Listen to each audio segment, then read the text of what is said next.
Word on the street, I'm a suspect. Hanging with the killers in the projects. Taylor want a barrel, keep quiet. Catch a nigga slipping from behind. OG Bobby Johnson.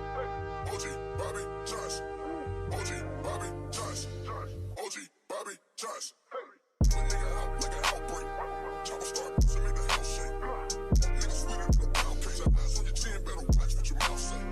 Deal with the footballs, got a nigga tripping. Fuck it, nigga keep sipping. AK with the beam on it. Clip sold on like a lean on it. My nigga like behind bars. Move 100 pounds for a nigga beat the charge. Jack down in the play, watch a fuck. If a nigga try to rob, fucking hit him with them. Word on the street, I'm a suspect. Hanging with the killers in the projects. They don't want a barrel, keep quiet. Catch a nigga slipping from behind. OG Bobby Johnson. OG Bobby Johnson. OG Bobby Johnson. OG Bobby Johnson. 100 bands on your head, get the job done. Throw it up, nigga, where you from? Whole hood hot, cause your nigga hitting licks. Ain't made a meal yet, but he still nigga rich. Stick on my, stick on my, stick on. How you want it, nigga? Full of the city. Looking for the cane, searching for the bag. Young nigga wildin', throwing up flag. Shooters on the roof with a scope. Money they gon' treat you like the Pope. Keep me in the post.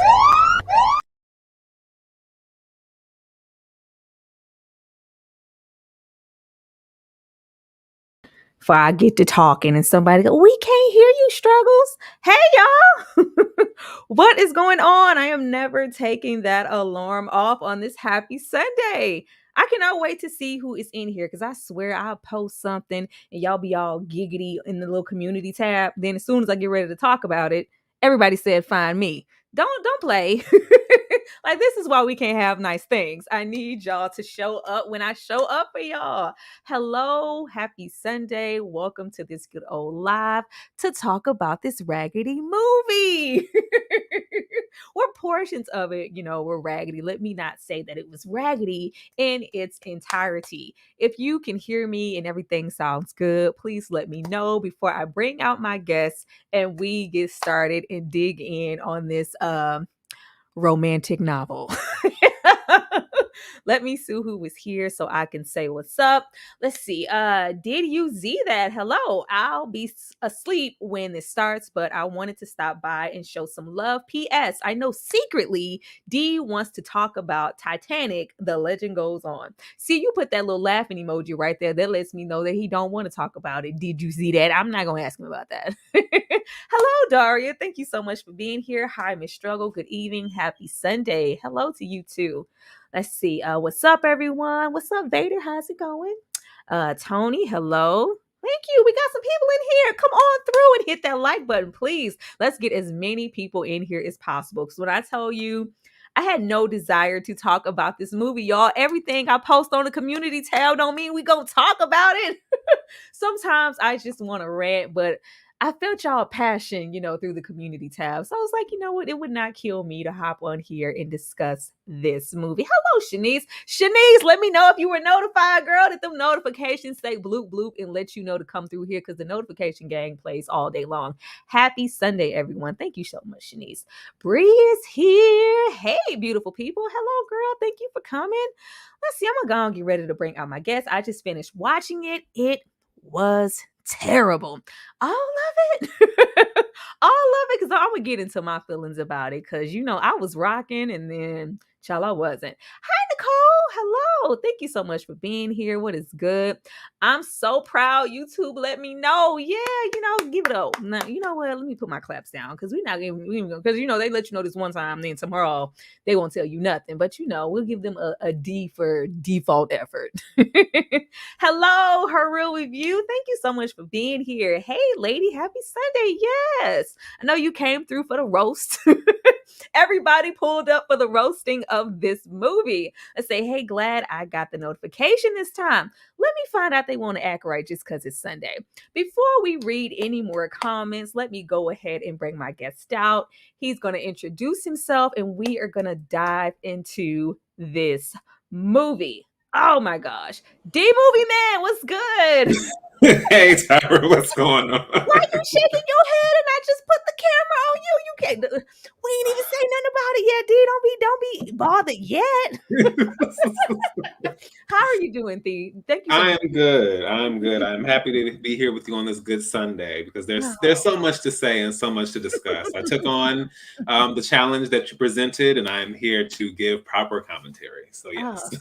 He said proper commentary. That means it's gonna be juicy. That means he has a collection of notes in front of him that he wants to discuss about Gabrielle Union, and she said it. That was one step away from she said it's your child, and it really messed me up. How could you deny your own flesh and blood? Like, what you're not gonna do is sit across from me in this restaurant and act like you don't want my kid.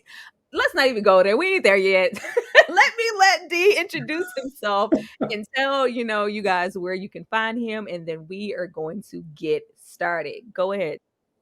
Yes. Hey, everyone. This is D Movie Man, fellow cinephile, popcorn addict, and emerging film critic, coming to you all with reliable recaps, reviews, and reactions. If you guys are familiar with that tagline, that means you guys are either familiar with me on Tyra's channel as a guest commentator, or you've actually checked out my channel. It is basically a celebration of all things cinema with the occasional television show.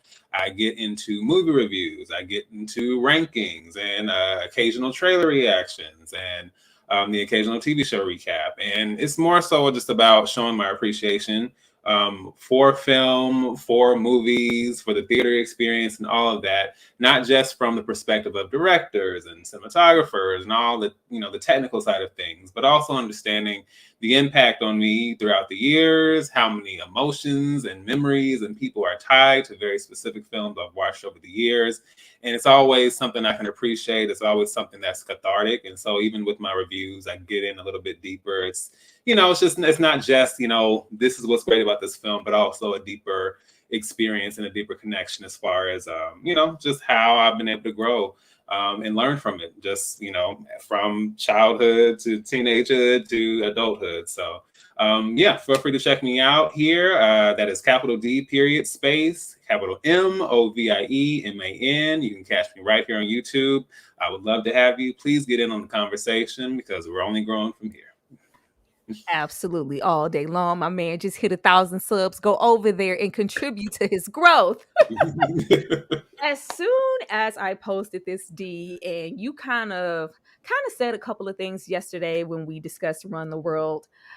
Soon as I mentioned, Gabby, a movie with Gabby, I was I was a little, I didn't know how you guys felt about her as an actress, but there were several people that were like, if Gabby's in it, I'm not watching it. Who's in it?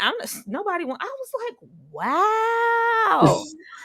Sometimes y'all be doing stuff like it's just me.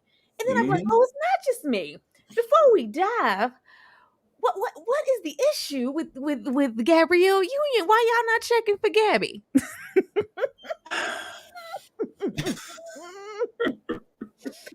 What is it? What she been in these streets a long time. What's wrong, D? Why y'all not checking for Gabby and her films? So we're starting with me on this one? Yeah, we start with you. Okay, so let me say this. I have a lot of nostalgic appreciation for Gabrielle Union. She's been in a lot, like, the second episode of Moesha. She's been in The Brothers. She's been in Two Can Play That Game, Bad Boys 2. And I think, growing up, obviously, I love, my Black actresses, and, I thought she was beautiful and talented and all that. And I think she's enjoyable enough for what she does. But I just think the older I got, I started to realize that her acting, while not bad, it is an extension of her. It is her personality. It is her persona. It is Gabrielle Union all the time. It's the same facial tics, the same mannerisms. We get we get all this stuff, and it's just like, okay, look, I want to support my Black actresses. But it's just like, we need some range, like we need some dimension. And I just think that in addition to that, social media antics, I've seen a lot of her over time. And the more I understand her and her persona and how it also ties into her acting, it's just like, it's just not working for me. So I'm kind of at the point where Gabrielle Union is in the mix, I'm not really interested. You know, I loved her back in the Bring It On days in the early times, but I just think we're at the point where it's like, okay, I just want better for the type of roles and the type of representation we have. And I just think, sorry, but Gabrielle Union does not do it for me. Let me pause it. I want to pause it right here just so I can rap. You know me, I don't need no introduction in this. That's all I see. She gives this. She gives this every single time. Like, Lord, I think we haven't grown with Gabby as an actress because she hasn't grown as an actress herself. She plays. She's, sorry to say, she's right over there with Sanaa Lathan. I'm so sorry. She is right over there with, giving us the same performance every single time, regardless of the movie. Now, I know a lot of this can contribute to just the roles that she was given. If you're given the same type of role every time, then you're going to deliver the same thing. But every single, like you said, the cadence, the tone of voice, the head, and the, yeah. So, oh, girl. I'll be thinking it's just me and I'll be being hard on people. And I don't want to do that because I don't want to take away from the longevity that she has had. She has been around for a very long time, but it's like she kind of popped up playing like low-key the mean girl or, the snotty girl. And then we progressed into the mean adult and the snotty adult, the girlfriend, and we just kept playing the girlfriend. Like it's just maybe she didn't never receive that that groundbreaking role that would be like, oh my God, I didn't know Gabrielle Union was capable of that was amazing. But everything is just like, me, I don't need no introduction in this. It's the ponytail. It's the, don't take your frustrations out on me if you can't control your man. It's the same thing every time.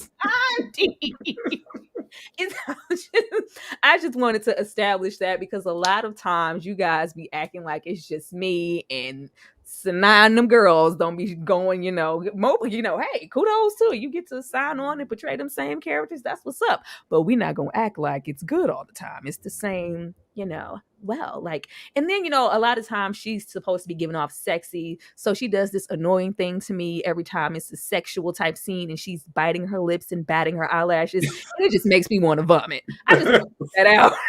I just want to get that out. But, beautiful, beautiful gowns. Beautiful gowns. Beautiful gowns. What's up? What, let me see what y'all seeing. Because I see these. Yes, it did.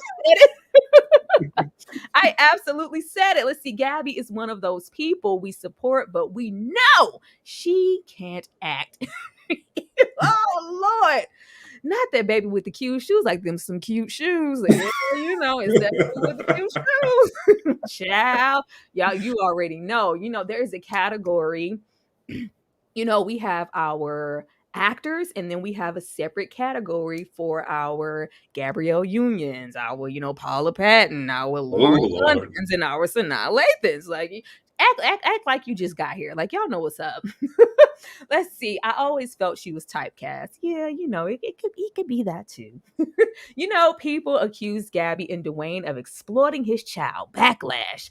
I mean, I can remember feeling this way about her before that ever happened. Like, the whole, her personal life, that's the whole thing in itself. But that has nothing to do with, how I feel about her as an actress at all. Like, I like Gabby, but I think she plays the same type of character in every movie. Hello, Miss Kira. What is good? Thank you so much. Here. Let's see. She is always playing the mean girl. See, it don't just be us, D, and it's okay. I know D said he's not a Gabrielle Union fan. Sad to say. So true. You've seen one of Gabby's characters. You've seen them all. Like, maybe I was thinking, because she started off pretty young and I thought, she would grow into like, because, you could kind of say the same thing about Taraji P. Henson once upon a time, but then, she gets the right role in the right movie and you're like, oh, all right, Taraji, like, that was great. She did really, she had a lot of range there. I just haven't really gotten that from her. And when I can think of anything, the first thing that's coming to mind is something like Cadillac Records, and that you know when she told Columbus Short, "Don't ever talk to me about any of his women." That's the most acting I ever got off of her. You know, that's all I got. That's all I freaking got. I'm telling you, if you take it back to that second episode of Moesha where she was clowning Kim as the cheerleader, and the episode of Sister Sister where she was trying to get, I think it was either Tia or Tamara to steal from the store, it's like it's the same kind of dynamic. It's just you just tweak something slightly, and then we just kind of keep going from there.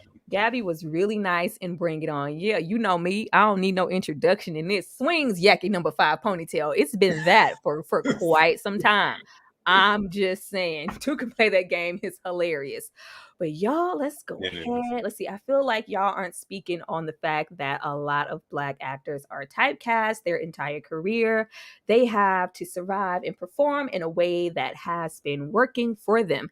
Absolutely. I think we kind of established that, maybe she just wasn't provided that role, but I know in some of the movies I've seen, there was room to maybe like, girl, show us what you got. And we got, you know me, I don't need no introduction in this. That's what we got. I'm sorry. I'm so sorry. Oh, Natalie is here. I did like her in Birth of a Nation, but she was silent. Yeah, that's what I'm saying. A lot of the times it's like, well, I wish, but it's if we haven't gotten it by now, I kind of lose a little hope that we will get it. But maybe Gabby will push through one of these days. Now, how did you feel about this movie, D? Okay. So I think the best way I can put it is that this film was I would say that this film was drier than a Popeye's biscuit going down your throat with no drink. Yeah, it was a rough one for me. It's like you try to like swallow, you try to get it down there, but it's not going. Yeah, it was kind of like that. And I think initially it's like you have hope that the biscuit can go down there at the beginning. I'm like, oh, this is tasty. I'm familiar with this. This is a great experience. And then it's like as it starts to go further, it's like, wait, this isn't going down smoothly. This is a rough experience. Wait. So yeah. By the time we got midway through, and especially when we got to the ending, I was like, oh no, what have I subjected myself to? Yeah. I felt like it had so much potential because there were things that I really liked about it. And then it was like, what the hell? Like it was too many hands in the kitchen or something. But from what I have learned, this is based on a book. A lot of my subs have read this book. I haven't in particular, but they are saying that the film didn't, of course, didn't do the book justice, and it should have, made for a really good movie, and it just didn't come across that way. Now, getting into something that I liked, I really liked the direction and the production on this movie. Like, I thought the directing was great, which would explain why this young lady, I believe her name is Numa Perrier or Pierre, like she did a movie by the name of Jezebel. I don't know if you've seen it, but it's a kind of little independent situation. It was very good, and I felt like she did really great. This is only her second film. I feel like she did really great directing this movie, and I liked a lot of her directing choices in the little lighting situation. I thought it was executed well. I don't know how you felt about that, but I thought that was handled well. Now, of course, Gabby is on the production side. That's all her. And then when I looked up the writer, I was like, oh, this explains so much. Our writer here is a woman by, of course, the soundtrack in this movie, all the music that was in this movie from old school to new school. I was having a good old time. I love the music. Yes. I love like the graphics here with the direction, this old time Hollywood-esque feel that they gave the movie. I was like, this is so great. This is executed so well. I love the intro. The writer is of the screenplay is a woman by the name of, I believe her name is Leigh Davenport. She is the creator of Run the World. She is the creator of Run the World, and she is also the writer on Boomerang. And you know how the subs felt about Boomerang yesterday in the live.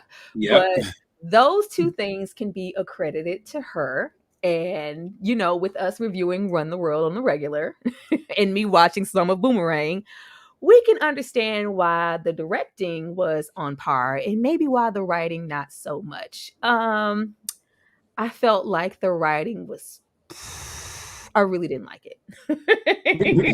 I really didn't like it. A lot of things here were just absolutely a miss for me. I'm just like this here when they were doing the old Hollywood movie references and Gabrielle is in the kitchen talking about, what kind of love she wants and, drinking out of I thought this was great. I thought Yeah. these references were great, just bringing in that old Hollywood feel because we already have that along with girl, we gonna get into what Gabby had on her head and what was on her back, but you already know. But I thought I love these type of scenes. I love them kind of throwing in things like Carmen Jones, the Dorothy Dandridge, Yes. Mahogany, all of these different references to old Black Hollywood when it comes Mhm. to the fashion design and them bringing those things into the now. I liked it. Like, oh, see, this ain't nothing that you used to, out of the ordinary, unusual. You gotta have that man stick like I was like, is that Remy Ma? And ain't nobody in here stopping you. I was hyped. I was like, all right, let's go. I liked all of this. Like, it made me think about old movies and just what we love. Now, child, what they was trying to sell. Like, I was like, y'all trying to sell this to the masses? I was like, I could do that. We could piece that together. But I got the purpose and the vision. I love me a good reference to old Black Hollywood. How Mhm. did you feel about these things? These were some of the things that I was like, I'm really liking this about the film. Yeah, I was gonna say we don't get a lot of tributes to old Black Hollywood or that world and just people who came before us and really set that stage for the imagery and a lot of the just a lot of the platforms and the stages and so much that we see nowadays. It's so funny and this was so timely because I'm currently listening to Dorothy Dandridge's biography.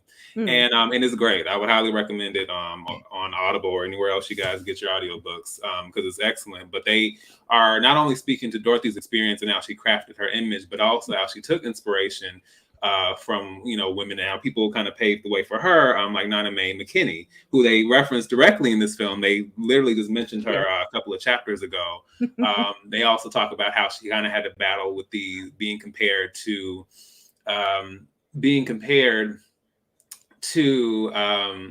oh my gosh, why did I suddenly blank? Stormy weather. What's that? Oh my gosh. And, why? Yes, she had to draw those constant comparisons to that particular actress. Oh my gosh, my apologies, y'all. I promise, I always know her Fine. name. I got it. Hold on. No, Yes, Lena Horne. Oh my gosh, I don't know yes. why it suddenly just flew out my brain. But anyway, the point is she had to deal with those comparisons and just like it really delved into like the triumphs, but also the tragedies and the frustrations and the things they had to be subjected to. So the fact that they kind of opened that up and made those references like the Black Greta Garbo and things like that. Those are things that I'm familiar with, but not everyone knows about or we don't hear that much about. So I thought it was very special to take that lens, even with like the school days, Yes. moment. And then at the drive-in, it's like there are a lot of like things that speak to our history and our representation in those images. I thought that was really impactful. Yes. So yeah, and that's what made me excited also. Yeah, I love this. Like stormy weather. You Yes. gotta get some Leigh Horne references. I love the music. You hear some Billie Holiday, you hear some Louis Armstrong. There's some jazz. Like the essence, like it was some meat here. There was an opportunity for this to be a really great film. Child, when they pulled up and I heard I Don't Want to Be Alone Tonight, I was like, oh, okay. I am loving. I see exactly what you guys are trying to do here. Why? Why couldn't we, get everything up to par on all fronts for everything else? Because, like, this was definitely supposed to be one of these situations. Yeah. Watching this with like this is such a formulaic, simple story. Like, How Stella Got Her Groove Back is not some immaculate film, but It's good. It makes sense. Like, you Mm-hmm. know, what you're doing sitting there when you know you need some sun, Stella. It's a good time. You know what I'm saying? It's a it's you know, it is very much so a good time. So watching the trailer, I expected us to get one of these situations, or if we could even go into, I think it's coming up, the a recent film I saw, I think it's called Leo Grand, or that's what is it? Yes, Yes. Good Luck to You, Leo Grand. This was so good. Yes, it was. This was so good. It had so much substance, and we're, you know, getting into the older woman, younger man, little dynamic, and so much character Yeah. development for such like a small premise, a small setting. Child, we barely left this room that they're sitting in. Right. I was like, this could, you know, so easily be done. So the fact that I thought that we were finna get, you know, a newer rendition. I'm like, okay, we finna get Stella 2.0 with Gabrielle Union and Keith Powers. How we messed this up, D? How exactly did we mess this up? With Gabrielle Union herself being on production, you know, being behind the camera, having say so, with as much experience that she has, you would think that somebody would be able to go like, this doesn't make sense, or this isn't, you know, this isn't the greatest choice. Maybe we should do this. Like, no, they just let this rock. We, you know, like act like y'all been here before for the movies with the younger man, older woman relationships. I put The Graduate here because The Graduate is a great film. Yeah. The Graduate is a really great film. So it could be subpar, it could be in the middle, it could be exceptional. There are a lot of things to do with this, you know, very familiar premise. But we decided, we decided to go here. This is another one of the things I liked. I like not la la. I didn't like la la. Um, I like seeing, you know, old school when they reach out, because I yelled when Janet Hubert popped up. I was like, Yes. Viv! Yes. It's a Viv. You know, I Absolutely. appreciate that, because y'all ain't called that woman for several years for nothing, you know? Mhm. Had just wrote her off. When we got to see Melvin, can he do that? Oh, can he just take our name like that? Like, I was happy to see Melvin here. Mhm. I was happy. Like, but I thought the beginning of this film was stronger than the ending, of course. We meet Jenna Jones here. I was like, we couldn't do no better name than that. I was like, all right, I'm gonna just let y'all rock. First of all, let me just stop here. Immediately, I was distracted by what was sitting on top of Gabby's damn head. Who was on hair? No. Who was on hair? Who was on hair? There were so many moments here. Like, we should not still be in 2023 having stiff wigs, nothing being blended. Like, who was on hair? Like, I just kept looking at the top of her head multiple times watching this film. Soon as it opened, I was like, I know these supposed to be, you know, some struggle Sealy braids, but still, Mm. it just wasn't giving what I needed it to give. But I'll go back to that. I just wanted to let y'all know right off the back, I was wanting to know who was on here. Um, we meet her. Of course, she is broken down. She was in a relationship with a man for a well-established man for 10 years. Clearly, he grew and established his career a little bit more than she did. He dumped her for a younger woman or whatever, and she's been a hermit crab for a year and is put out to go back and, I guess, to reclaim her life. Janet looked good. Mhm. Janet Hubert looks good. Yes. And reclaiming her life, we go to Darzine or whatever. This Devil Wears Prada 0.5. Of course. How did you feel about Gina Torres in this role and what they were trying to do with this kind of feud back and forth of a relationship to establish that friction, to know like, oh, you have to I kind of like, I wish we got a little bit more of that. If we could have just got like one of these, like we didn't need that little boy.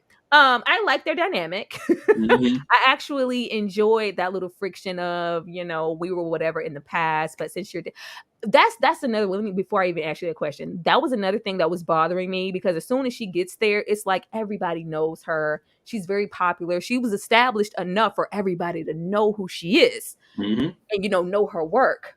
But it's like I have no choice but to roll up to her for this job because I'm desperate and I can't go work anywhere else. I was like, but everybody knows you.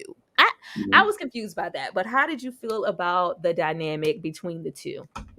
Yeah, I was gonna say that was actually one of the more interesting parts of the film. It definitely was giving Devil Wears Prada Redux. We've seen so many variations of this character in so many ways, but I will say it was one of those things that even if we were to just talk about the working relationship, I thought the dynamics of that were probably one of the more interesting parts of it. Definitely in comparison to the so-called romance and all that, and you know, Gina Torres is cool for the most part. So it was just interesting to see her kind of do something that I haven't necessarily seen her do before. Yeah. So I wasn't mad at that at all. But it's interesting how everything else held up against that. Absolutely nothing held up against. I felt like, that was more of one of the interesting dynamics than what was actually going on here. I like Jenna's dynamic as a whole because there were a lot of references to her trying to get back into the field in comparison, just her age and people kind of dismissing her and things like that. Things that you have to deal with, just ageism. I was like, I'm liking this. Right. But we threw it all away for something else, child. The wig, the hair. Why was it so not even stiff? Because it was a bob. It was the blending. How did you feel about our supporting cast of, Friends, our Lala Anthony? I believe her name is Aisha. I can't even remember.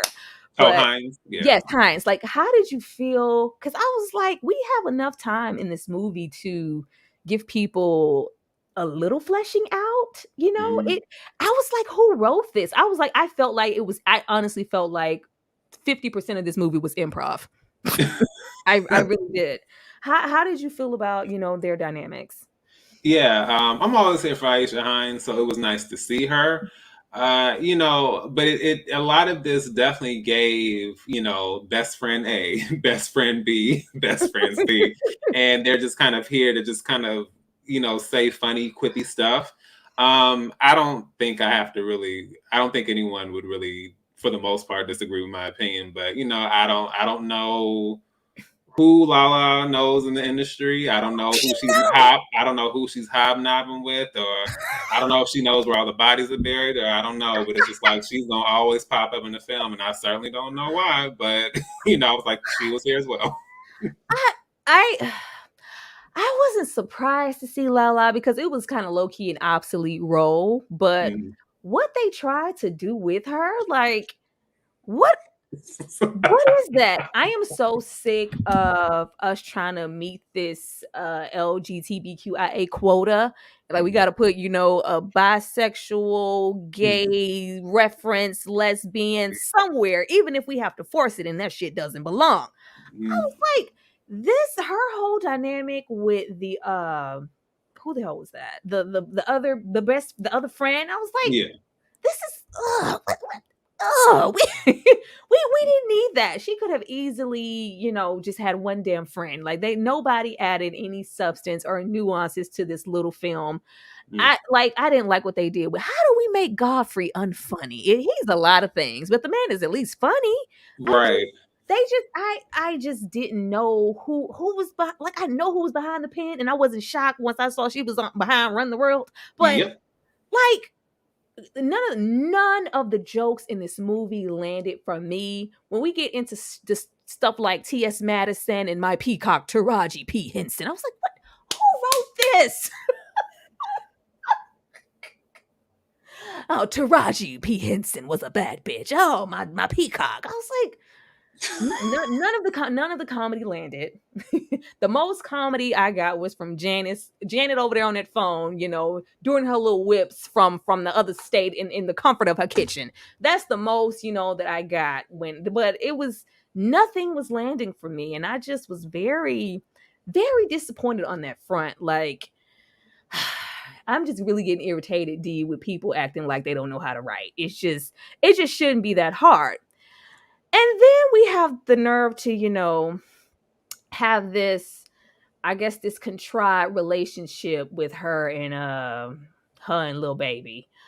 How did you feel about her chemistry with Keith Powers? Okay, so I'll say like the most I felt it was with the kind of tete-a-tete back and forth stuff. Some Mhm. of that, like when we kind of got that stuff, I was fine with it there because some of it was kind of like, oh, okay, fine. Like it's not like Mhm. that kind of stuff in general was kind of funny to me, or at least puts a smile on my face. Ugh. Folks, because I can even be like that with some of my friends, just kind of just kind of throwing stuff back and forth.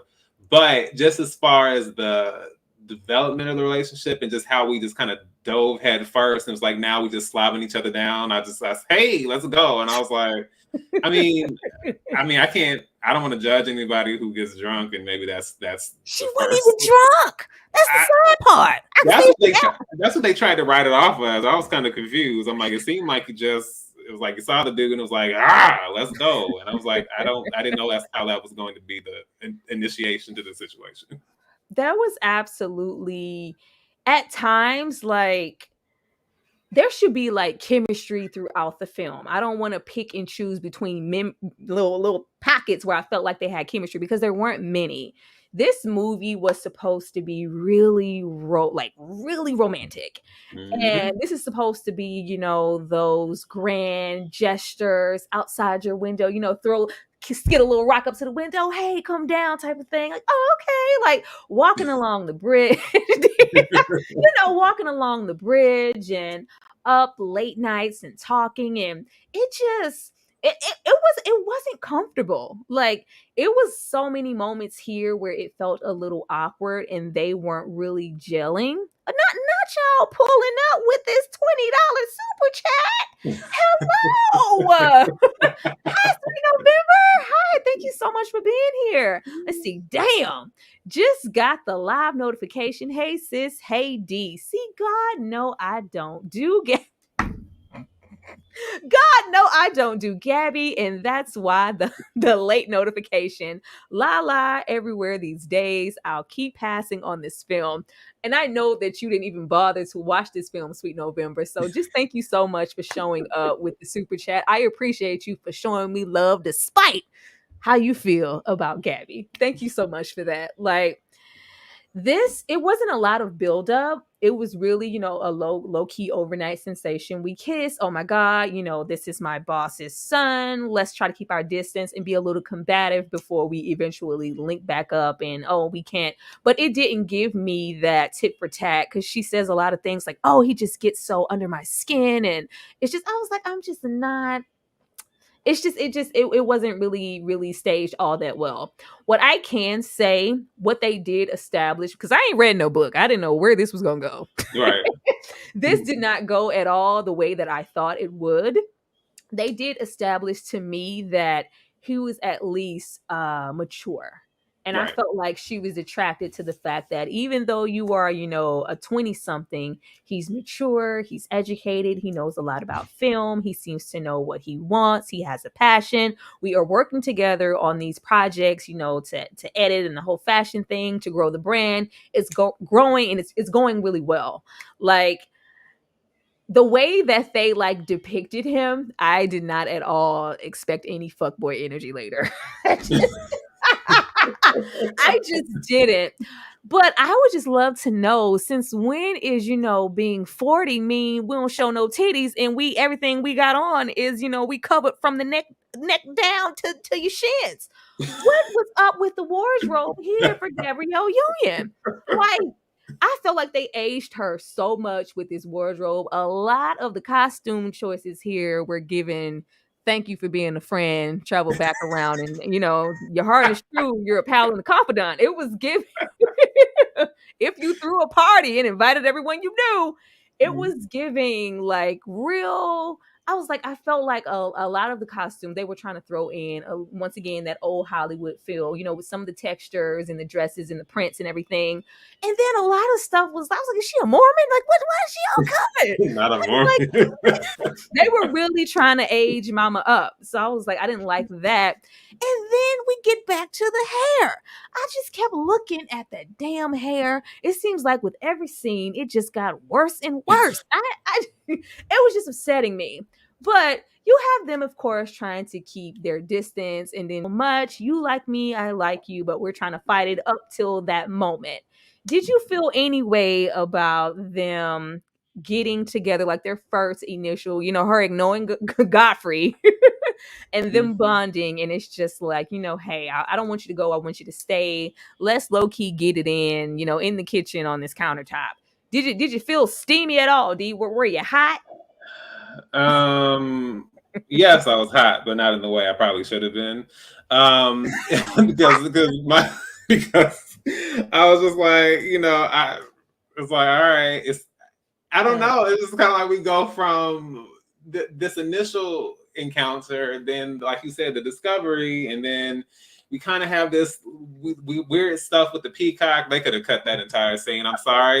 Shout out to T.S. Madison. I'm sure you had fun, got your little check, but that scene could have got out of here. I was in pain that entire scene. No.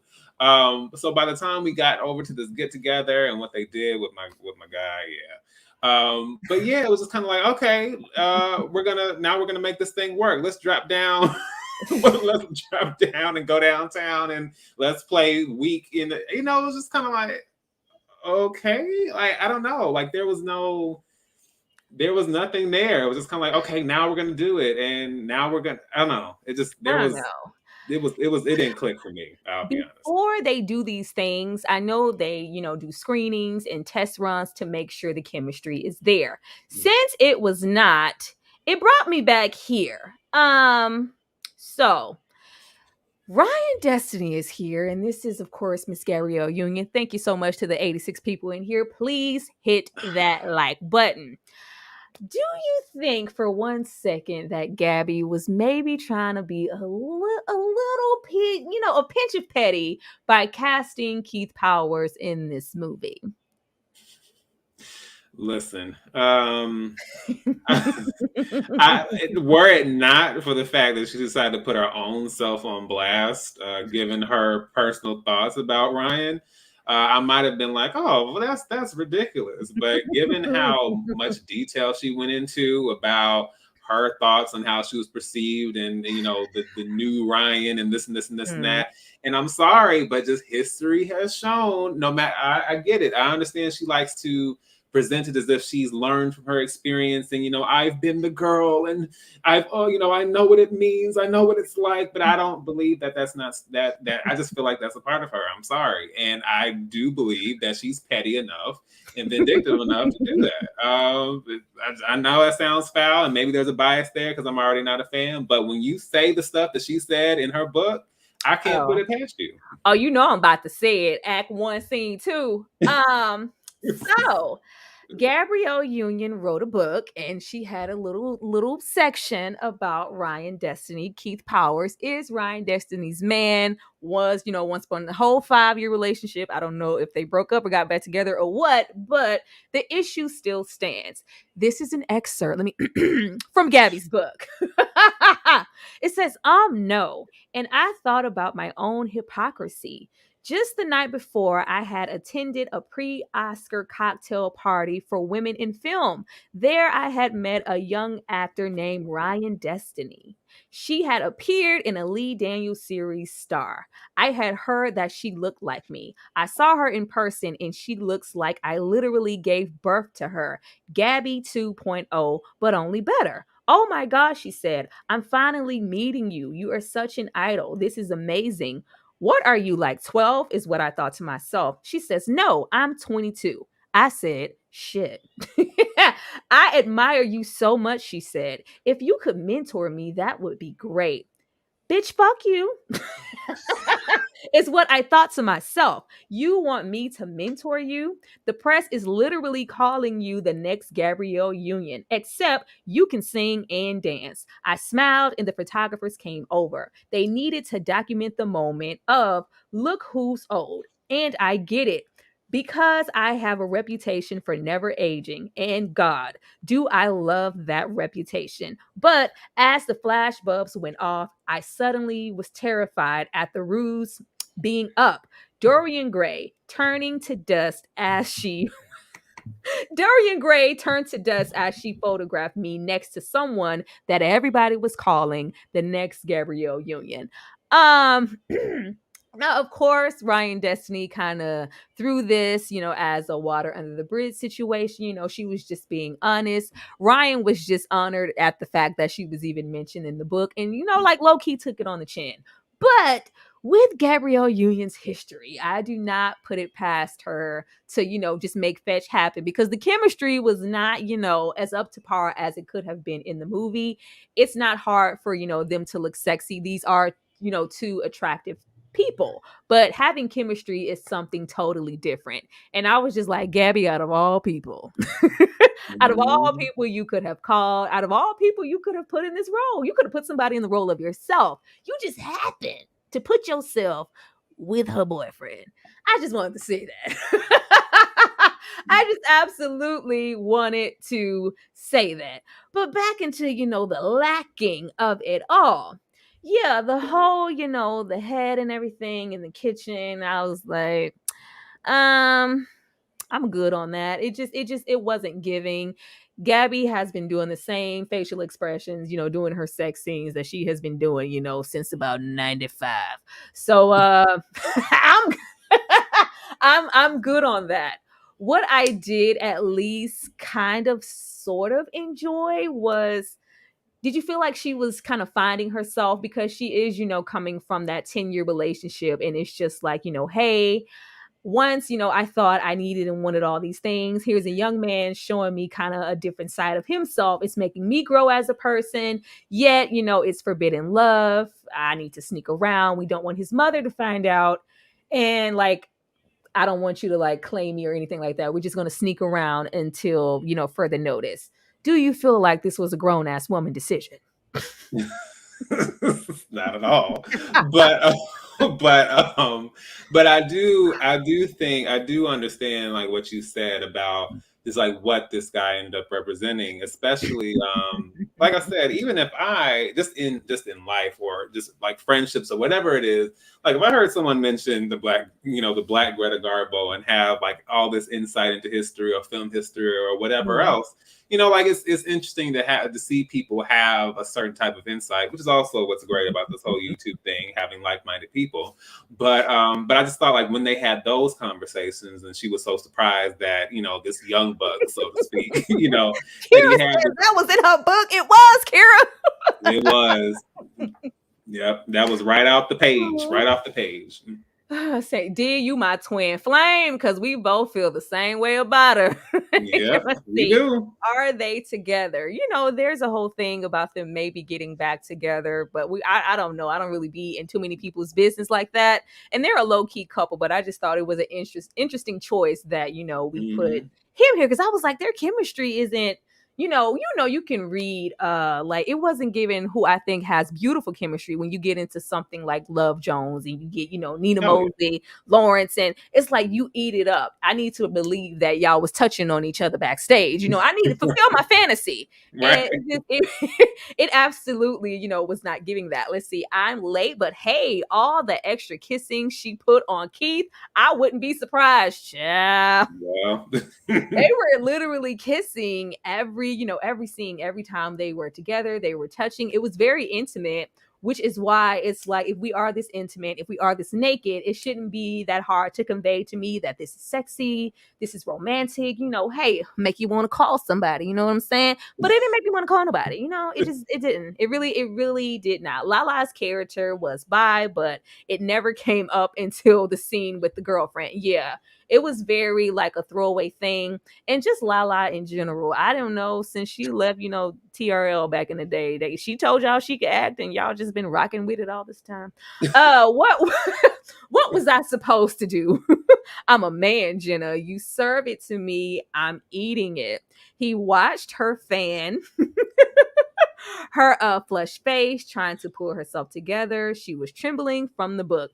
Yeah, child. Y'all gonna make me go over there and cross the street and read the book because a lot of things are being said about the book that aren't being said about this film. Yes, being Mary Jane, hair was on point. Well, they should have called that person because it was Yes. not on point here. Not hot, but they are nice to look at. Yeah, but if this is gonna be a romantic type of situation, I want a little more than that. So was Lala playing a bisexual character? I mean, I guess they didn't. I don't think she outright said it. It was just like, oh, like how you doing? I just. It was D. I just really get sick of that. And we have the little dumb scene with the boyfriend in the EpiPen. It's just like this is dumb. Like what? Y'all can do nothing else. Let's see. She need her stylist from being Mary Jane. Everyone don't have to like you, Tyra. I know, Damien. Absolutely. Surprise, surprise. Old timey. Yes, the clothes were very, I'm all for it. Maybe they wanted to kind of age her up, but it was so much of her just being so covered all the time.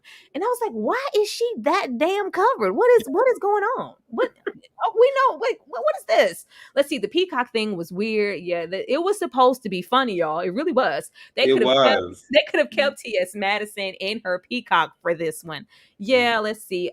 She was drunk in the book, but I don't think they changed it because Me Too. Oh, she was drunk when they got together or whatever, but I guess. Well, yeah. So she was supposed to be drunk on the initial encounter, D, but for Me Too movement's sake, she just, she was very sober. Let's see. They waste. Yes, Aisha Hinds, she is like really great. Yeah. When I saw her, I didn't know she was gonna be in this movie. I got a little excited, and then they turned into like these little yes men. Aisha and Lala were no different than the two twins that were on the sides of Gina Torres. Like, right? Like, do something with people, Jesus. Anyway. It makes me upset, D. Like, of course, we are getting really intimate. They are talking all the time. We are simultaneously doing this as well as growing the brand, working the mahogany, Billie Holiday of it all. Then we get here. I don't know what this was for. This like literally never comes back up again. They are sitting and they're kind of found out by Winnie Harlow. And then it's just like, oh, she knows everybody. Like, oh, we're caught. And then it's like, we don't ever see her again, and it's never brought up. They present her here as somebody who talks too much, but once again with the writing and the inconsistency, we put people here just to say we have a face in the film, and we don't actually do anything with them, and they serve absolutely no damn purpose. Look at that shirt she got on. Why is she so covered in this movie? I mean, just like everything is just very like, oh, I'm 40, so I have to be completely covered. Like, I just really didn't get that. And then we get these type of scenarios here where her ex, Melvin from The Temptations, he is, throwing his bid in for her, attention, sending her things, and she's ignoring him. He has this article in Forbes and The Home, and it's just like, no, I'm ignoring him, and I'm going to focus on what we have now. We waste a whole lot of time when we could have been growing characters and stuff, but we have, it's cute, little nudges and touches and little, cute under the table type of stuff, shall I guess. But in this entire time, they have him kind of low key be the one. What? You ain't want to see these toes touching, D? You ain't this one. This was erotic. What you talking about? This was erotic. What are you talking about? Thank you so much to the 95 people in here. Please keep hitting that like button and please leave those comments. Like this ain't do nothing for you. This ain't make you hot. Rubbing on each other's ankle. Look at that dress she got on. And the moo slippers. It wasn't not the moo slippers. It wasn't doing nothing for you, D. I thought it would, make you a little, be like the grandma on Another Professor. Michael Douglas used to make me moist. This ain't make y'all moist. Ain't okay, never mind. This ain't make nobody moist. I mean, I put it here for y'all. I just thought it might do something for y'all. This is supposed to be romantic. It is. But there, the attraction is, the sneaking and, we get it in while we can. And we come in front of Gina Torres, the mother, who is like, I hated that little scene where he's first introduced as her son. And she's like, who's my son? Who's good? You are. I was like, what is going on? Who's the smart one? Who went to college? It's you. Yeah. Everything is good up until this point. We have established that Keith Powers has a ex-girlfriend, and we see the ex-girlfriend here. He has been very vocal. Like, I think after their first encounter, he was very vocal about wanting to step out, Why do we have to do things in secrecy? Like, let's just, say what it is. I like you, you like me. Let's claim each other. And it's just like, no, I'd rather keep it where it is now. And of course, we're getting back into, ageism, her position as a woman, her her career in general. If I do this, and it's found out, it's not only just about us being with each other, your mother, it makes me look unprofessional. It makes, make me look like, what did you do to, get things in order as far as, this brand growing? It diminishes me. So we need to keep it low key. But we get into this. This is the weirdest child birthday party I've ever seen. What the hell is going on? I was like, something's off here. Oh Lord, let's see. Can we talk about Godfrey? Is this we kind of said what we needed to say about God. Like it was tired. I thought they made him extremely unfunny, Natalie. Like it was very like. And I like Godfrey as a comedian. A lot of stuff I don't like, his personal things that he says. But as far as a comedian, I've always thought he was funny since, like Comic View, BET type of days. So the fact that he's here and he's not, it's like, it's a testament to the script that we could make him unfunny. Like it didn't, that scene with him, and we lingered at that party for quite some time. It didn't do anything for me at all. Did Godfrey do anything? Did you chuckle? I did not. I was very uncomfortable, and I will say that I believe it was her real review. I think she said something about like I guess the way the character is in the book that he's not really funny. He's more so unlikable and kind of like frustrating. But I think there's even a way that they could have handled that could have worked. And it was just like this weird. It's like they made him like awkward and like kind of weird and almost like he was trying to be quirky and funny, but he wasn't. So that's what I'm saying. If he was gonna be unlikable, then they just needed to lean into that more so. But it was just weird. Like even when they did like the whole Matrix joke, and she's like, "What the?" It was a lot of it was supposed to be funny. I don't really like forced comedy, and if it's going to be that forced, then if you had to do that for me to get it, Charlie wasn't funny in the first place. Do something else. Do something with this. Let's see. What in the orthopedic pantyhose is going on under that table? Looking like mother of the usher board feet, Oh Lord, thank you so much for the super chat, Natalie. Thank you so much. Let's see, his character represented a rigid Hotep old guy. Yeah, I got that because he's about the wine and it's Africa. I've been to Africa. I'm like, all right. It just didn't. I felt like he was supposed to give off that energy. Y'all know that scene in Juice.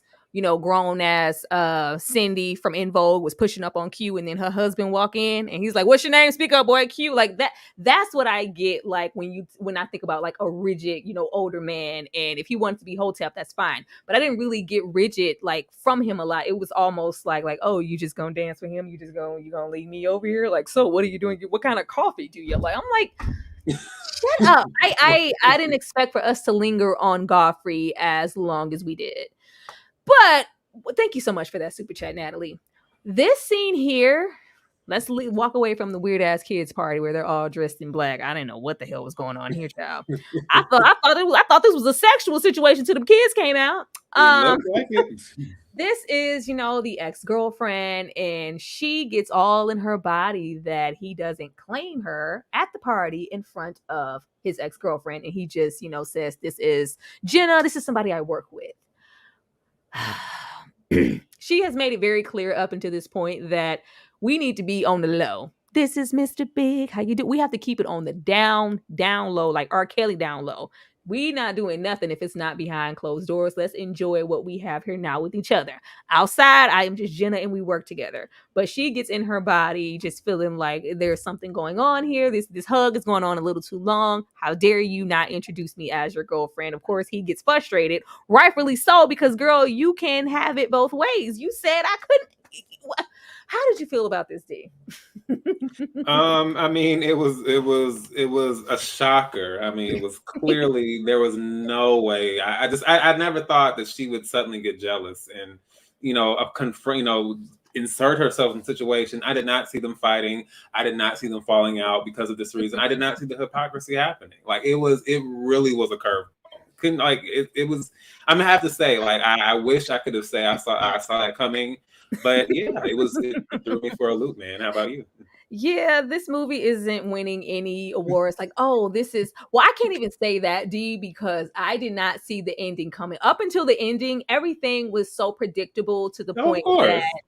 I just knew what I was expecting in the end. And then when they didn't do that, I was like, oh, and then I was like, what? Why? But yeah, we can't say, it was 100% predictable because at the end, child, I just knew he was getting something else. Let's see. Someone mentioned the fashions may be from Gabby's collab with New York and Company. I do remember Maybe Yeah. it's for the older, sophisticated ladies. I don't know. Mhm. Let me just get it on off of here.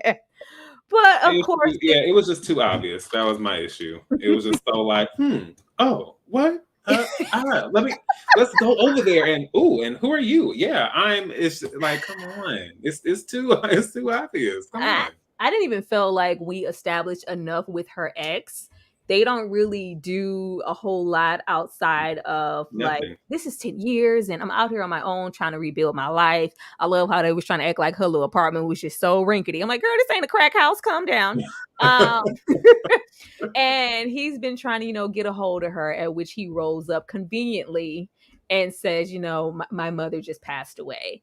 And it's kind of set up to where we should have, Keith Powers' character believe like, oh, she got back with her ex. Like, oh, I just need to walk. I saw you and him out walking in the rain. They were walking in the rain. They were holding hands and he wasn't ever going to be the same, whatever.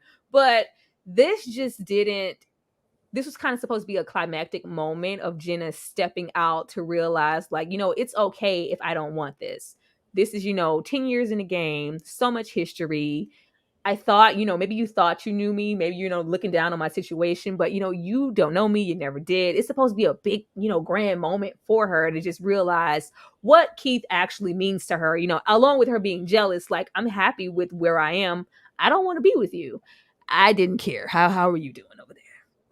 I mean, the character is not even. I mean, I guess you could argue he doesn't have to, but it's just like a lot of this stuff just felt so squashed together. And I think someone else had mentioned that it almost feels like a limited series that's been compressed into a film. Mm-hmm. And so all these characters and maybe these other plot points in development, it all just feels like it's just so smashed together, and we're just kind of jumping because the ex was just kind of there. It's like we kind of get the hint of what their relationship was in the beginning, and then we don't see him, and all of a sudden he pops up, and it's the mom thing, and it's just like, all right. It's just it didn't feel like anything. I feel like if this relationship was so significant, it should have at least felt like, you could see the ties between them, or you could see what it was like for her to really move beyond this relationship. But it just felt like, oh, all right, now that they're not together, let's throw this guy in. And oh no, he just so happens to walk up while he's seeing them go off. Like,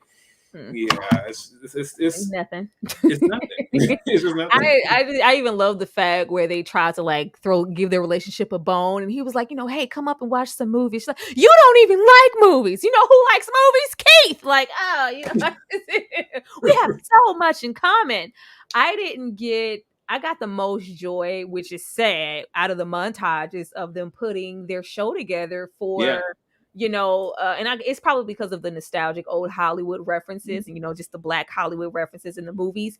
I got the most satisfaction out of that. I didn't get a lot of satisfaction out of them, them constantly kissing. Like, I was like, girl, just rub it in, Gabby. It felt like very, I got your man. It just, I don't know. I might just be petty. That's what it felt like to me. Like, hey, Ryan, what's good? Like, yeah. He went for to turn down this role, turn down this check, but it was good. I'm gonna kiss him again in the next scene. I don't know. I'm just extra. But it was this, it didn't feel as impactful as the script really wanted it to. But I like the movie was really formulaic up until this point. Like, I absolutely hate it. I don't know who this little actress is here with the blonde hair, our other bisexual woman. Y'all just giving money away at this point, I did not enjoy her whatsoever. Or la Aisha is just wasted here, and she deserved better. Go upstairs and get your man. Like, what's good? What's gully? Go get your man. I was like, girl, go upstairs, please, because it It wasn't doing what I needed it to do, D. By the time we have this epic moment happen here, like prior to this, which we said the best part of the movies were the scenes with her and Gina Torres, like that tension of her saying like, "Stay the hell away from my son," or what's going on? Is it strictly professional? He's really working pretty hard. Like it's real intense. He giving he producing a whole lot. What exactly are you guys doing together? Whatever it is, let's just make sure that it's professional and you ain't dipping your toes on my son. Mm-hmm. Those were great scenes. I love, the scene in the beginning. Any scene we got with them together, I was intrigued and I was into the script. Anything outside of that, and a couple of sparse moments of, I guess when I said it was the montage, them taking pictures and stuff on the street and them just kind of going through Harlem. They love them some Harlem, don't they? Those things, like those were great, but I'm not going to give them any points for like, oh, y'all wasn't talking in the scenes. There was no acting happening. It was just aesthetically pleasing to see a lot of these things. The movie, like I said, the directing was nice. We get here, ciao. Once again, we're all covered. We wouldn't want to show a clavicle or nothing. Oh Lord, let me pause and read this super chat. Thank you, Dane C. Sounds like Black Netflix rom-coms are failing. Not all the time. Like, not all the time. This wasn't, the best. This wasn't the best one, Mm-hmm. Here we have them pretty much forgive each other. Like, I didn't do anything with my ex, me neither. I only care for you. I want to be with you. I'm falling in love with you. You know what? Hey, let's not even mention that we are in his mother's penthouse. We have a scene where he is chilling with the friends, and then we have this establishes to me that he didn't have a place or anything of his own prior to the scene that we're going to get to. So he didn't really have nothing. He is a nepotism baby. He the mother is wealthy. He's working at Darzine with his mother, so we don't really have a lot going on, not on those fronts. But we proceed to get it in on the sofa, real brief. Like we wouldn't want to show any of Gabby's, we wouldn't want to show anything, we showed enough. I just hated how we had these scenes where she's literally covered, and then whenever they decide to be intimate, it's like, oh, did y'all see my titties? Oh yeah, we saw your back, we saw you, Gabby. We saw the tummy is still flat. She up on her T. This is where I was like, what the hell? I thought we were gearing up here because he has been like very passionate at the aspect of, I'm ready to come out. I don't want to hide from my mother. I don't want to hide from anybody. I love you and I don't care who knows it. We have them get caught and, be put into this disposition like a couple of 16-year-olds, they got caught doing it in their mama's house. He does not react in the way that I thought, and we are supposed to rock with this scene solely based off of the fact that the two of his mother and Jenna had a conversation that she didn't tell him about her remaining professional, which is about it's worth a grain of salt. It means absolutely nothing, because what the hell? I didn't even tell you that. But they have a whole conversation, and she like literally, in tears, I fell in love. This is, beautiful. I'm not, just slumming or using your son for sex. I love him. And she looks at him, after she told her to get her ass out and she was fired. She looks over at him, and of course the mother already told him to shut your ass up. Right. He just sits there. He don't say nothing. He don't like fight for her. I could purely understand, like, this is my mother's house. Not even that, but I just don't want to disrespect my mother. I just knew he was going to walk out of this penthouse with her. I was like, all right, you know what? They work so well together. They already had that little one-off scene where he talked about, not working for the mom and we can do our own thing. Like, I was like, yeah, they finna grow and be business partners, and we finna rub it in Darzine's face. No. Nope. He just lets her leave. What was this, D? Okay, so I'm going to assume that I feel like maybe what they wanted to suggest or say with this scene is that ultimately Ultimately, Mama's running the show, and I agree with Christine. 900 numbers, not 900 numbers. Yeah, but basically it just shows that no matter how grown we think he is, and I guess how mature he is, Mama still runs the show, and he's gonna fall in line when it comes down to it. So, oh, okay, see, yeah, everyone keeps dropping all these tidbits about What happened in the seeing. book, y'all? Yeah, He told the mother off. yeah. You know Like, what? It don't all even these matter. scenes, I don't get it. How do you completely chop and screw scenes that sound compelling and interesting? And people have been dropping those all through the comments. And then in the movie, it's like, let's just suck off. They even said that the mom basically clowns them in front of the office. That would have been interesting to see. No, this is what we get. No, it says walk out to where he lived with his moms. You know, -2 points. City girls down 5 points. Because why you dealing with somebody who don't have their own place in the first place? Well, Like, we had already established that, you know, hey, because I didn't know they don't do a whole lot of fleshing out. So up until this moment, I thought he at least had his own spot. And we just had a little nepotism when it came to working at, you know, the company. And I was like, oh, at best, you know, you go find another job. So, you know what? We don't need this. This my woman. We've been getting it in every time. You know, we pull up. We happy. I'm out of here. Like, I love you, Mom, but I gotta go. It was like, no. I was like, I was like, you just gonna let your mama son you? Not like, you know, like son, because this is your son, but you just gonna let her talk to you like that? Like, not even that. You just like, from this scene, I thought that this told Jenna Jones everything she needed to know about this young man. What he posted, you know, he put up a really great front. You know, I don't really care about what my mom says, what anybody has to say. I want to be with you. I'm ambitious. You know, I have vision. I'm going places. I'm young, but I'm mature enough and have enough forethought to be the man in your life. No.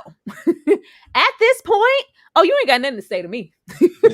You have absolutely nothing to say to me. Then, you know, she leaving like she gonna cry in the car. She was crying in the car, in the taxi and everything. And I didn't understand the leverage that he thought he had, or, you know, for him to feel disrespected at the fact, like, you know, of course, Mom rose in like, yeah, the two grown-ass women had a conversation. And I told her that I didn't want anything going on between you two. I told her to remain professional. And he feels smited at the fact that she didn't, I guess, relay this information to him. I really didn't think it was that deep. But I thought that this told us who he was. Like, you're a lot of things, but you're not as mature as I thought you were. Like, you ain't even got nowhere to storm out to, homie. Like, right. You don't have anywhere to storm out to. You don't even have a desire. Like, he didn't even look at the finger. Look at that mama. Did you enjoy all the references they gave for us to make sure that we knew that Gina Torres, like, you know, I'm Latina. Like, you heard me speaking Spanish in the back, right? Like, Continuously. I didn't know anything about, like, I wasn't really into that, because if they hadn't told us, like, she's one of those Tandy Newtons, you know, like, oh, I just get these roles, and, you know, I you know, that whole, you know, reference of I take on a lot of roles where I'm playing a black woman, but I'm not actually a black woman. So here they was like, you know, I'm Latina. Y'all heard me speaking Spanish, right? Because I'm Latina. I spoke Spanish 3 times in this one scene. Like, just one-off little Spanish little references. But, you know, okay, I get it. When he allowed her to just walk out, like, I thought from here, the natural progression would be like, you know, first of all, I was like, this nigga got a Christmas tree. That much time has passed. It's winter. It's winter. I was like, oh, so you ain't reached out to her. Thank you so much to the 100 people in the chat. Please keep hitting that like button and showing love. Like, with all of this happening, I was like, okay, time passed. Maybe, yeah, I'm gonna put D's link in the chat right now. Please go and follow and support his channel. It's right there below. I thought, like, oh, okay, I get it. He didn't walk out or jump up because he knew he needed to, you know, be on his own and, you know, stand in his own manhood. Let me get my own place, get my own job. You know, then I can approach Jenna and be the man that, she needs me to be. I don't have it all together. I need to get myself together. Then I'm gonna call Jenna. No.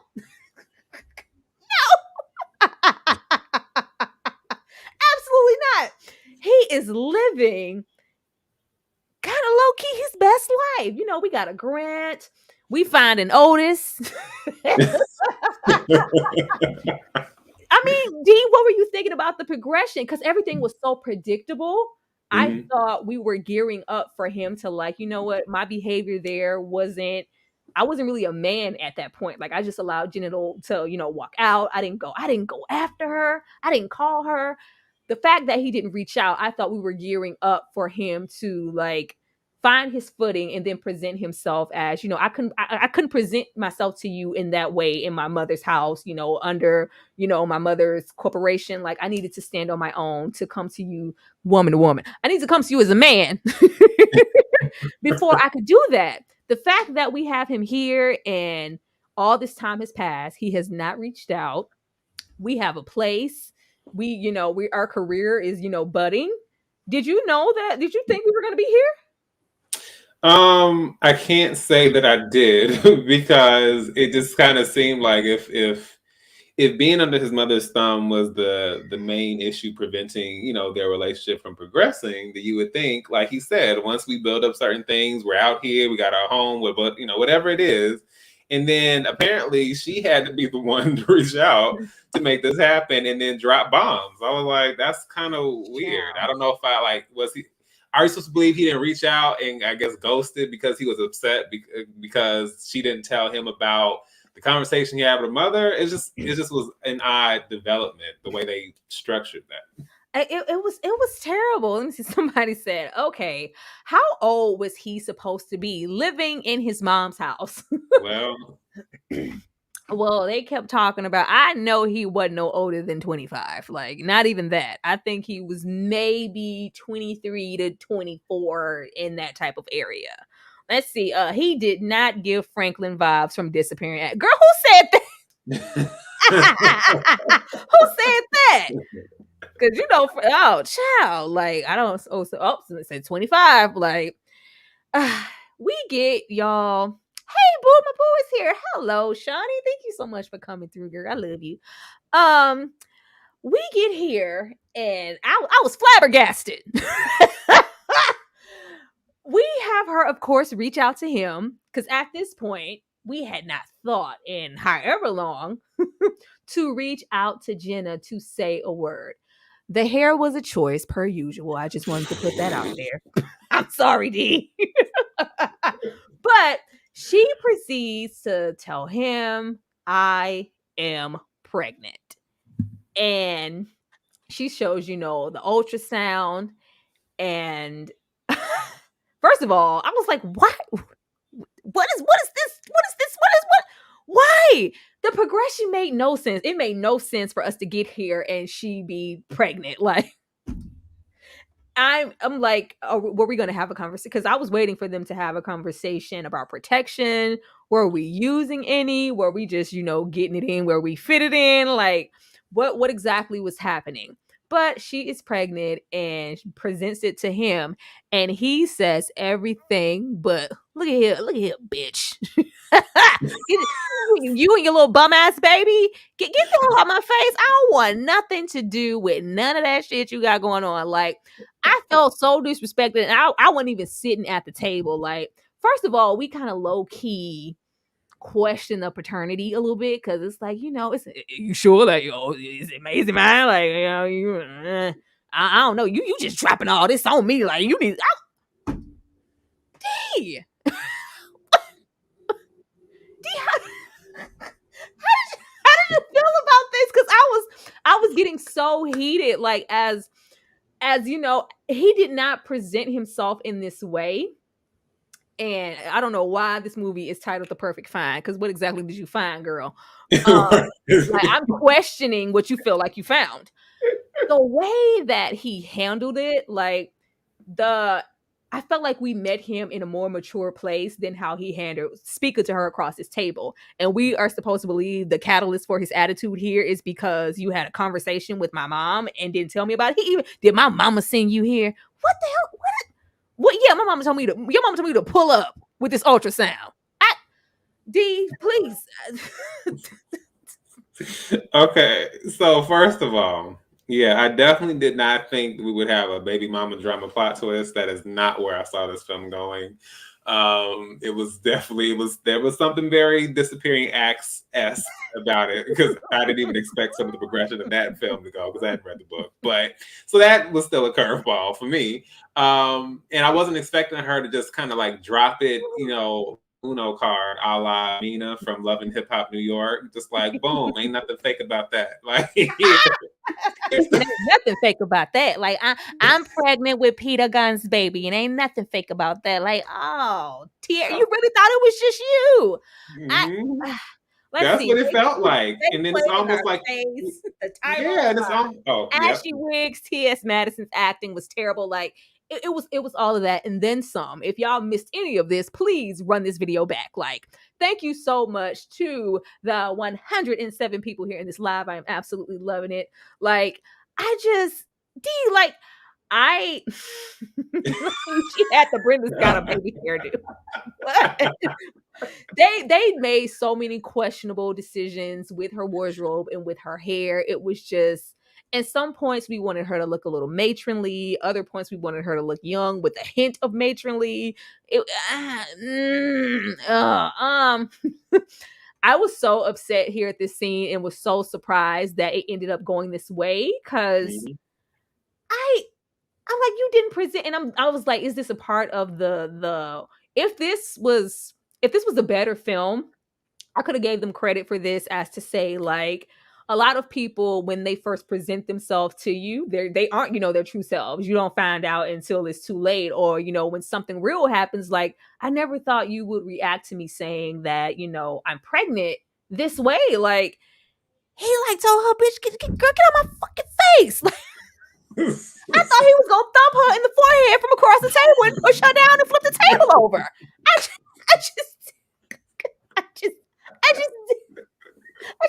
didn't. And then it's like, you putting too much on me. You already know. And I'm like, that one conversation where we're supposed to be getting into like some generational it was so unlayered here. We're supposed to be getting into like a little generational trauma. You know what? I don't want to be a father because I didn't have my own father. I had that little tumultuous relationship there.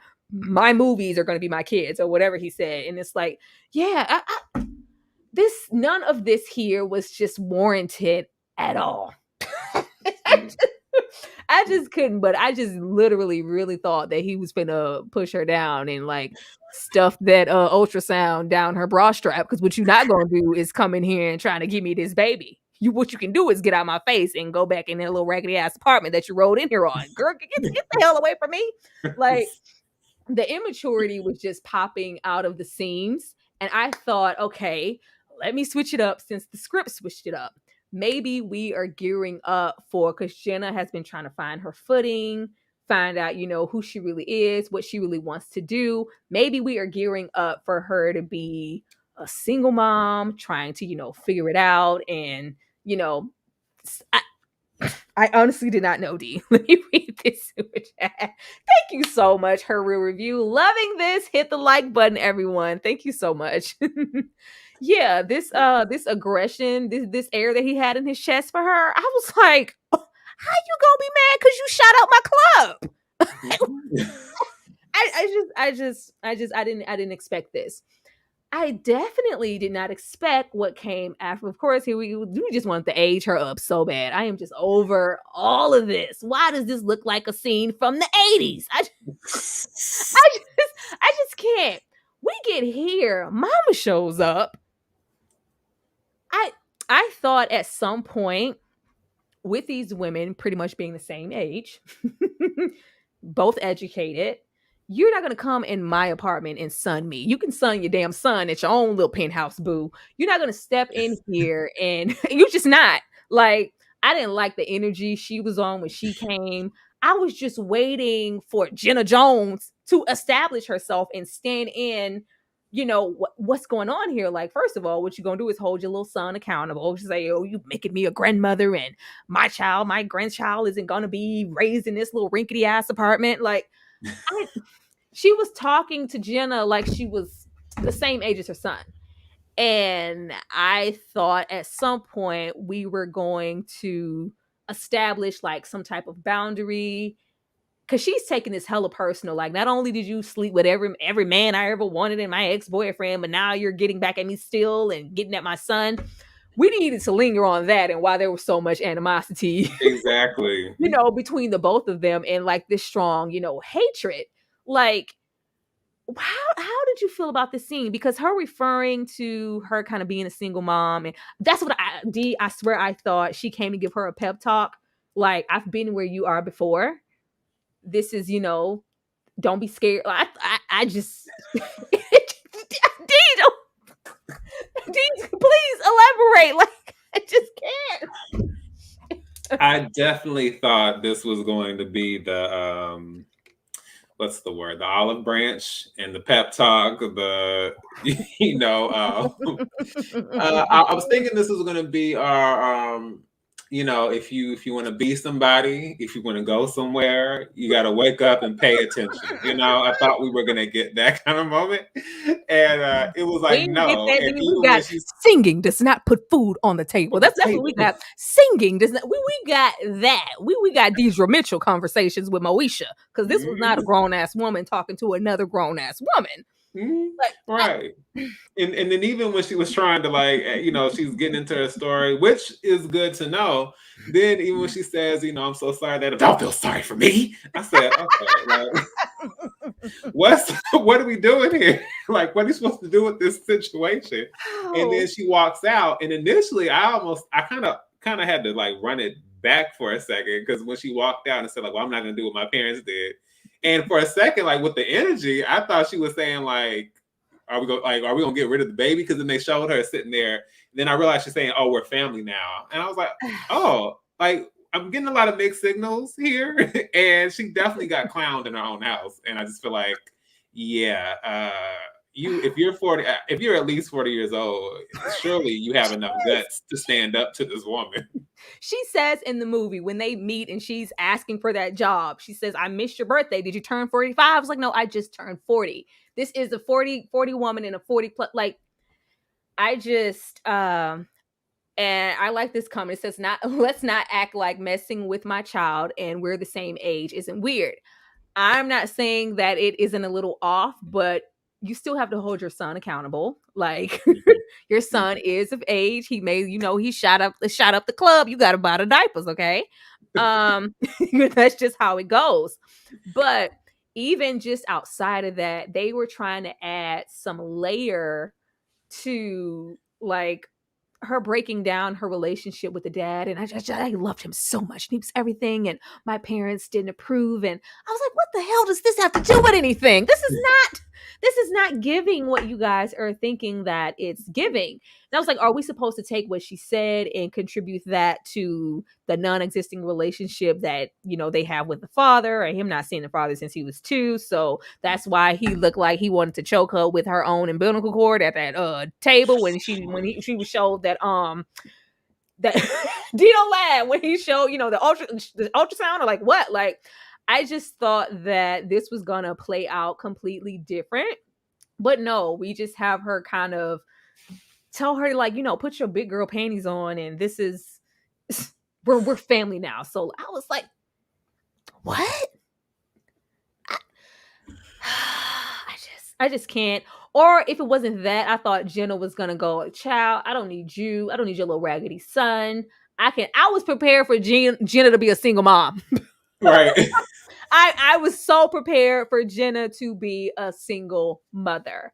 Them sprinkling on, the father passing away, like that has nothing to do with anything. Like, that didn't make me feel any type of way for Gina Torres and their dynamic. I just thought it was very weird, and I wanted them to get to the meat and potatoes of their relationship. And before we got to her getting her first ultrasound and them, I guess, discovering the sex or whatever of the baby. Like, this damn bow is killing me in her hair. It's like, I'm taking it so personal. This bow is pissing me off. But shall we get here? We get here, and it's just like Jenna is just so hurt. Like she was just, it's like she was caught and she was ashamed and like, oh, I don't know what I'm gonna do. I'm gonna go to this appointment for the baby, But when we cut from the scene, she was on the phone previously with her mother talking about, I need to come down there. You're gonna need some help. I thought Gina was gonna be single.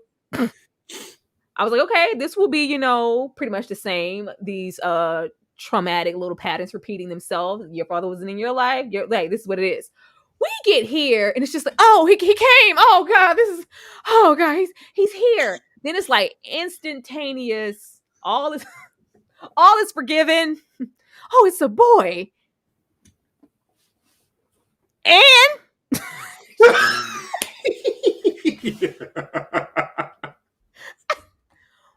what is this? Please tell me what this is. Okay, so number one, I'll let you read this first. Oh Lord, thank you so much, Marissa, for the $10 super chat. They should have shown him standing up with his mom. I swear, I thought something. Let's see, moving out and deciding to make the movie. That's what I'm talking about. We do have that little brief moment where she's like, did you put this idea in his head? Did you tell him to, make this thing about his father? She's like, no, this is all him, something he's passionate about. We didn't get one scene with him and, his mother about maybe taking it up with her about overstepping boundaries. I care for Jenna. Hey, no, nothing. Fuckboy to the end. Then he should have made up with Gabby and then traveling and making movies together. The end. Oh no, we didn't get that. We gonna get to this ending because what the hell was that? Yeah, what you was saying, D? You're good. So number one, I was hollering because I just my eyes just kept my eyes could not get beyond this hair. And then we got Debrenda talking about why is she dressed like an extra from Hairspray.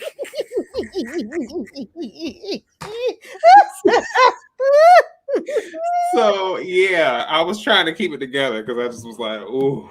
Yes, they made choices here. Yeah, I guess we're supposed to feel like because I popped up at the appointment. I thought it was the chop shop. I did too. That's where I thought Mama was trying to send her at first. I was like, oh, I thought that's what she was saying by like we're not gonna do with my parents. That basically like we're gonna fix this situation before you end up as a. That's what I thought. And I thought it was either going to be her or it was going to be Jenna going, you know what? Are we going to take this as a lesson learned? Your son is not who I thought I was. I might not want, my ex-husband. I don't think I'm fit for your son either. Let me go and find my path in my career. We are about to abort mission. Houston, we have a problem. It's about to be gone. Okay. We don't have time. No, we are here and it is just I just can't. Like the hair in the ending scene was just it was terrible. It was so terrible. Like we don't get a conversation. Nope. We don't get I acted this way because it's just like, all right, I'm here. Let's get this ultrasound. Yeah. This was terrible, D. This was and the little fake belly was even worse. Like this was terrible. This was so terrible. We are just instantly all smiles, and I'm thinking we're just supposed to take things for face value, like just based off of the fact that he showed up means that we are going to walk off into our happily ever after, and he is going to be, a father, even though, like, this is the standard. This is not. This is not. Please, let's not make this the standard. This was terrible. This was terrible. I want to know why you look like you wanted to stab me in the chest when I showed you my damn ultrasound. I want to know why your mama rolling up on me. Why is your mother still being allowed to roll up? Before you even dip a toe back into my apartment, you need to tell your mama. You need to check your mama. you know what? Let me just stop because I'm gonna be sweating. Like I bet.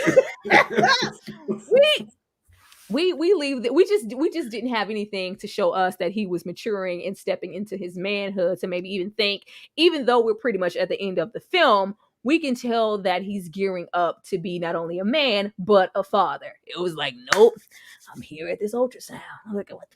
And you okay? A lot of niggas come to the ultrasounds. A lot of niggas are there for the birth, and then you don't see them again. Okay, Wow. keep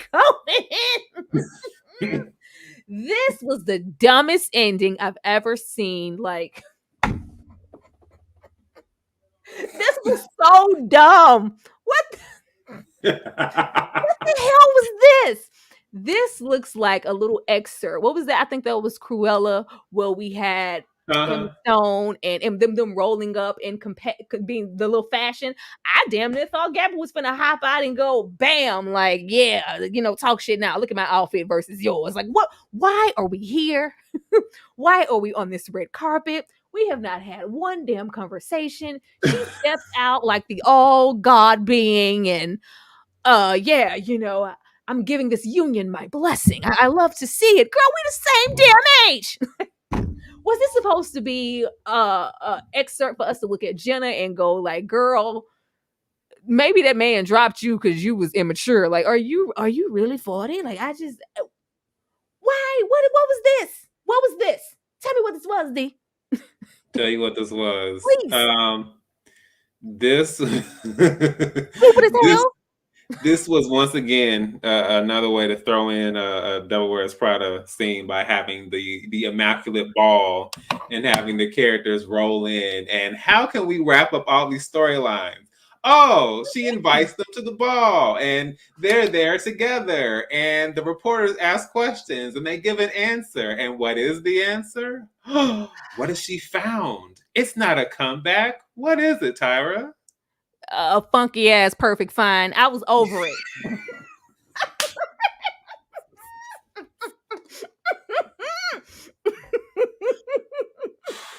A trash ass fine, a baby father, somebody who might leave you as soon as their baby was born, somebody who might leave your ass if his mama gives him the cue. I don't know. Like, you ain't find nothing. You found pain and heartache. You found love in a hopeless place. I don't know what the hell you found, but it was not perfect. It was trash. It was terrible. It was terrible. This was just so lackluster. This ending made absolutely no sense. Her walking out with these latchkey twins on the end of her that was giving Nunu's ass an ATL. Like, please give these twins some substance. Them just being twins should not be the character. Anyway, this was terrible. Like, so wait, so you're not gonna mention our boy D Wade with the cameo appearance? I saw that shit. We went here. Of course, everybody's making, their little appearances. Like, this was so dumb. D Wade, he's on the red carpet because Gabby told him, you get your ass on the carpet. I want you in this scene. And he got over there like he always does.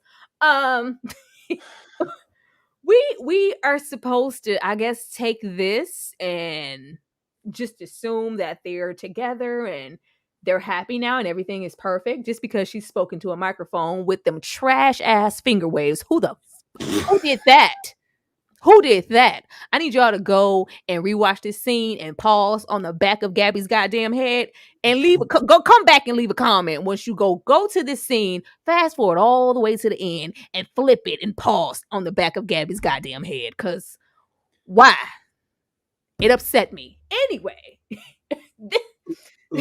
Listen, let me tell you something. I am nobody's stylist. But surely even I could have looked up on YouTube how to do finger waves and came up with something better than that. Even I was looking I don't know, not this shot. And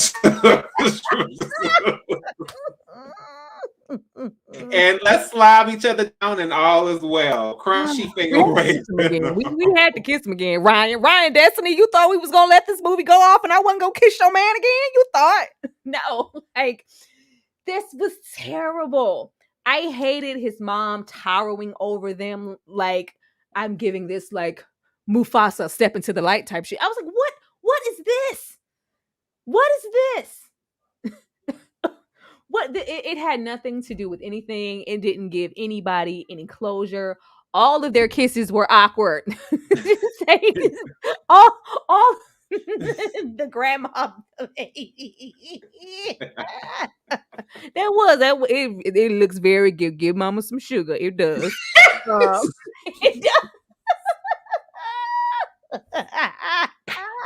It does. It gives very much so. Give. Come on, give mama some sugar. It's giving that.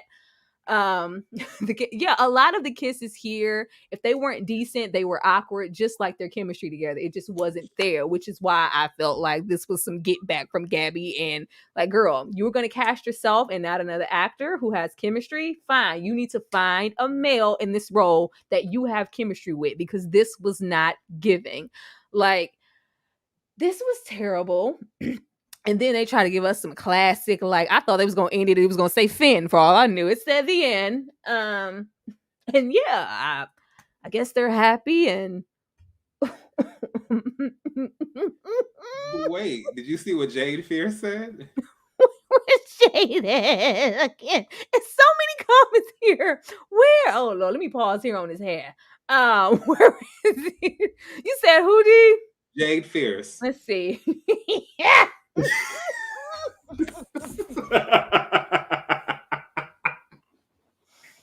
Oh.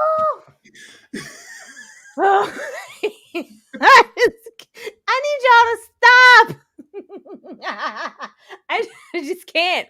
I just absolutely can't with y'all in the comments. Let's see. I knew I wasn't the only one who felt like this chemistry was off and off more and more, child. Try again. Yeah, it was definitely not really giving, but this is supposedly our happy ending.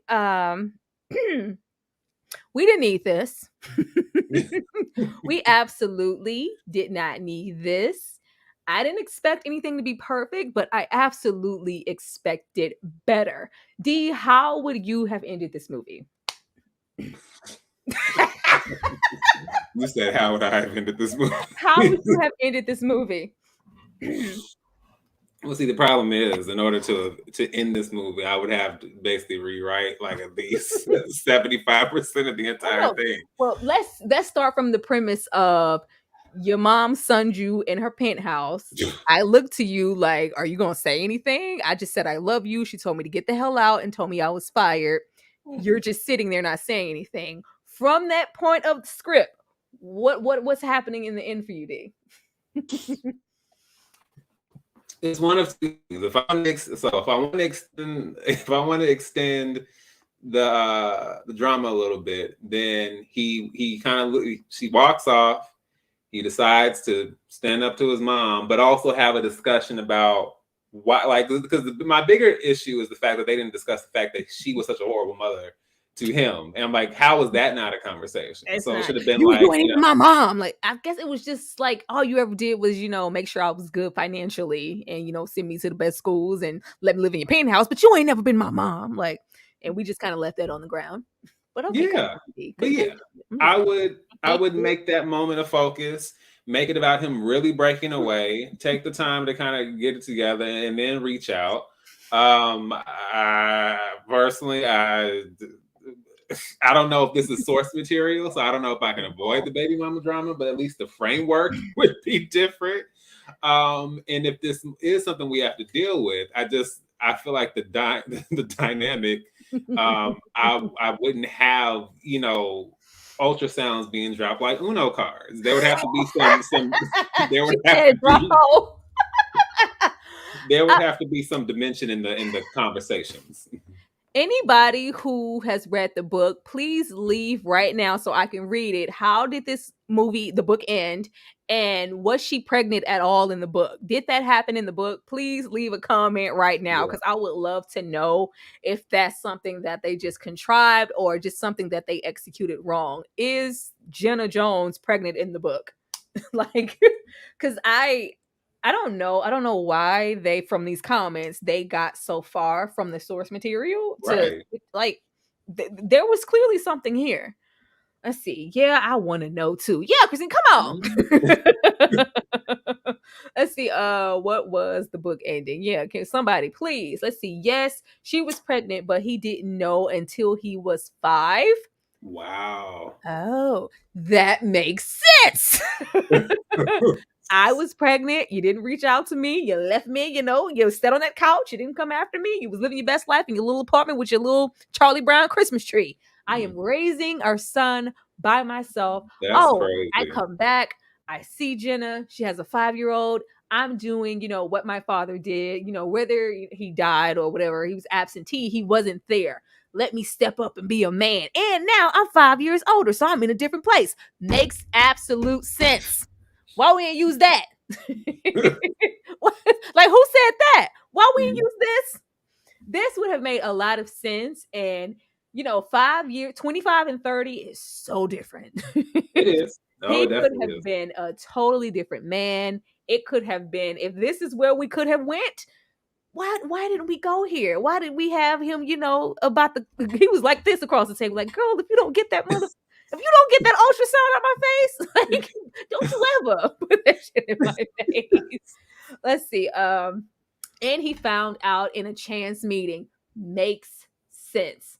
Because Jenna was a whole lot of things, but she didn't really come off as immature. She didn't come off as being scared to kind of like, this was, a established being before she ever met him. Like, it just wasn't, she was a whole woman. So the fact that we just kind of skipped over this would have worked really well, in my opinion. Oh, thank y'all so much for dropping those comments, because now stuff is making sense. Let's see, would have worked well on screen. Absolutely. He would have been older, a chance encounter, like, wow, I should have came after you, but something. I want to be a part of my son's life. I don't want y'all to be fine and Otis. I don't want y'all to be fine and Keith Powers. I want to be a part of my son's life. Let's, break this cycle. Something. I'm not understanding. D, how do you feel like, why do you feel they opted for what we got? Let's see, was Gabby the executive producer or something? The ending seems like her. She was. And she was. Sweet November 79. And she was the producer on this movie. Executive producer, as you said. Yeah, why do you feel like they went with this other option?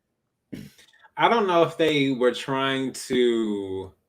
I don't know if they thought by her walking away and not telling him until he's 5. I don't know if they thought the optics of that wouldn't be great, and so let's just drop the bomb on him at a conversation, so he at least has the opportunity to be a dad. I guess they just figured it wouldn't look good.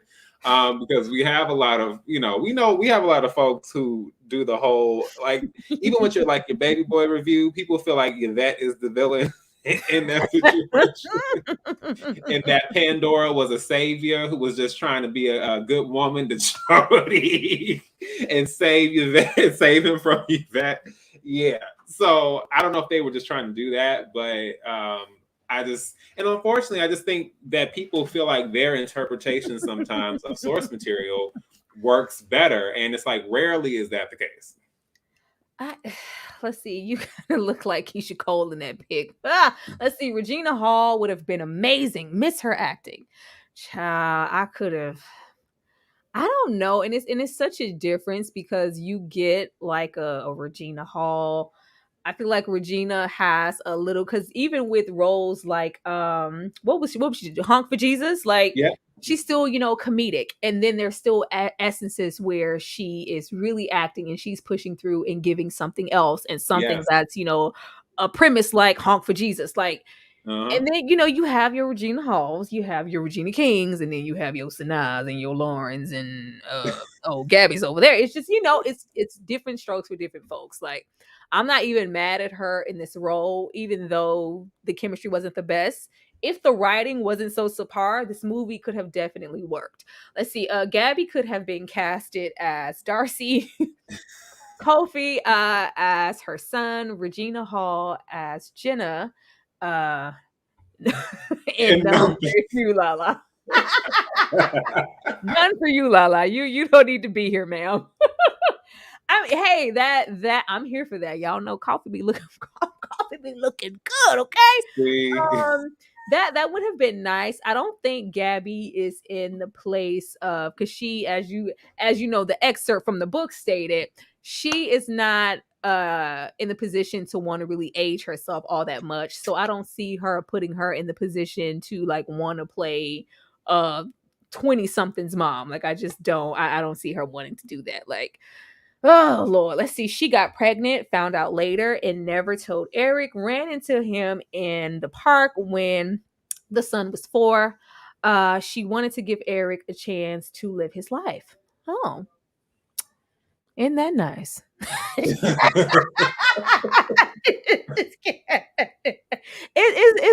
Isn't that nice? Like, which would see now this is where I would expect some of that energy that he was giving at the table or on that sofa. Like, wow, I don't care, what I had. Like, I wanted, why didn't you tell me I had a son? Like, that would be different. Like, if they wanted to add some intensity, it just doesn't Right. make any sense where they freaking went. Hello, B, what is going on, man? Welcome to the Hey. chat. Like, I just, but I want more than this, D. Like, I'm all here for romantic Hallmark, Right. cutesy little things, but this could have been better. I felt like there were a lot of strong suits. I felt like the beginning was way better than the ending. And I felt like we should have just stuck to the damn source material. I really do. Yeah. Not we That's wanted a to let lot. him live his life.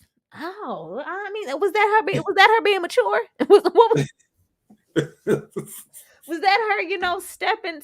Was that to please Darcy? What was that for? Who said let him live his life? Like, that would have made sense. Then you could have her as well as Darcy come back together and go, oh, we definitely have something in common now. Like, you are like low-key proving that it wasn't all about getting back at me or this personal vendetta, this hatred, or you didn't, do something out of spite.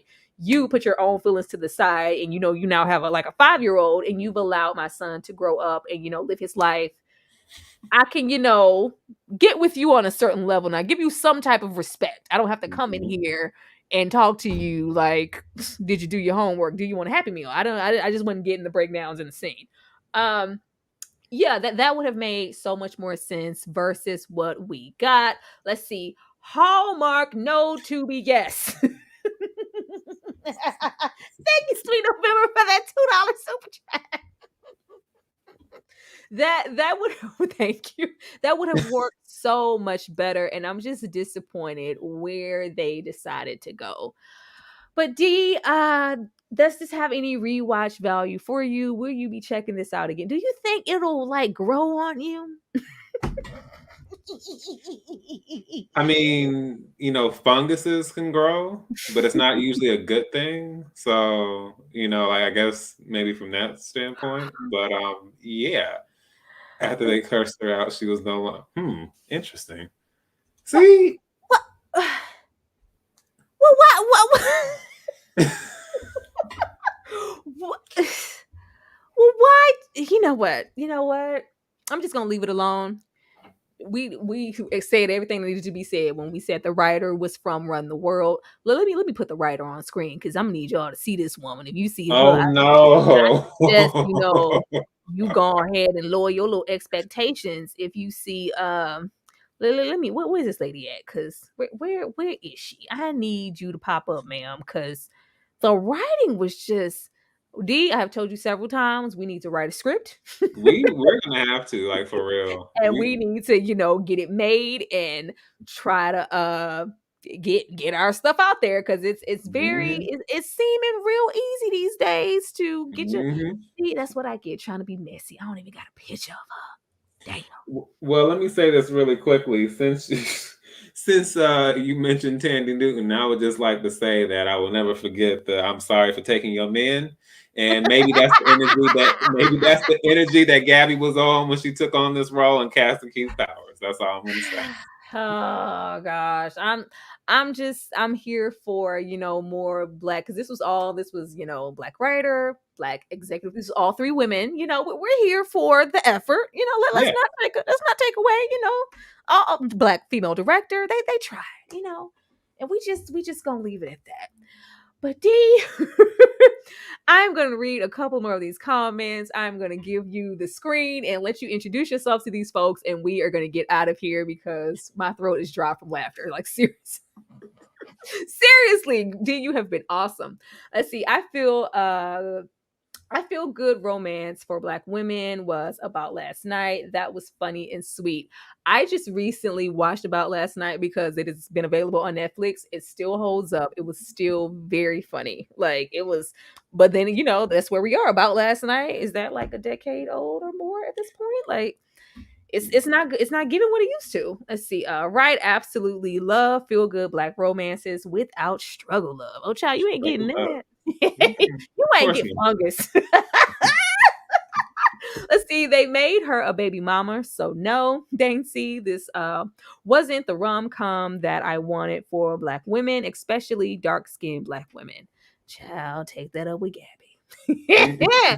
Let's see. Good man, I want to read the book. It seriously sounds better than the movie. Yeah, that's that's what we have going on. Like I just don't see every time they have an older woman, like younger man relationship, the younger man just has to have nothing.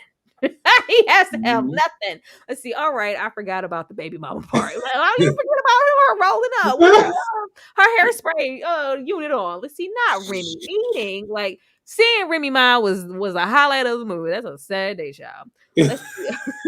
Where's the pit? I don't have it because I was trying to be messy. It is not here. I don't know where I put it, but it is not here. And I feel like I don't. But her name, let me just find her name so y'all know. Leigh Davenport. Girl, your days are numbered. Okay, let me.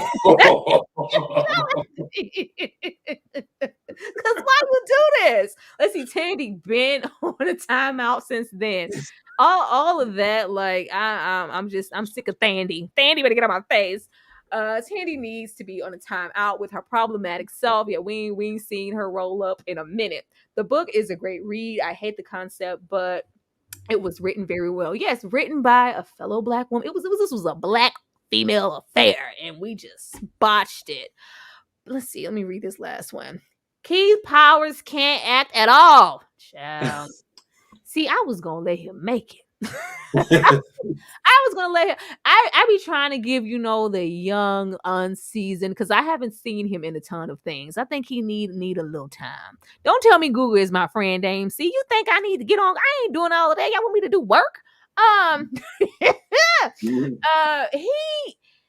He needs to get, because I see a lot of, every time I see Keith Powers, like, oh, he reminds me of Will Smith. I'm like, what? Will is a lot of things. Will can act. Keith Powers is cute. Okay? I'm gonna need y'all to quit tacking, things on to people just because they're attractive. Keith Powers is cute. Okay? That's it. I think people need to admit when they want the drawers. That's really what it is. I got the drawers. I got the drawers. That's what this is. It's not about his great acting ability. Same thing with Michael B. Jordan, but that's another conversation. No one wants to. No, it ain't gonna say it, because I've been said that about Michael. Y'all be piping Michael B. Jordan's ass up like he the next Denzel Washington. Child. A lot of people are cute, okay? That's all I'm gonna say. A lot of people are attractive, and we tack on other things because we see them in a lot of features. Are these actors and actresses terrible? No, but they're not as piped up as, a lot of y'all be giving. Let somebody be fine. Y'all will act like it's the best thing ever.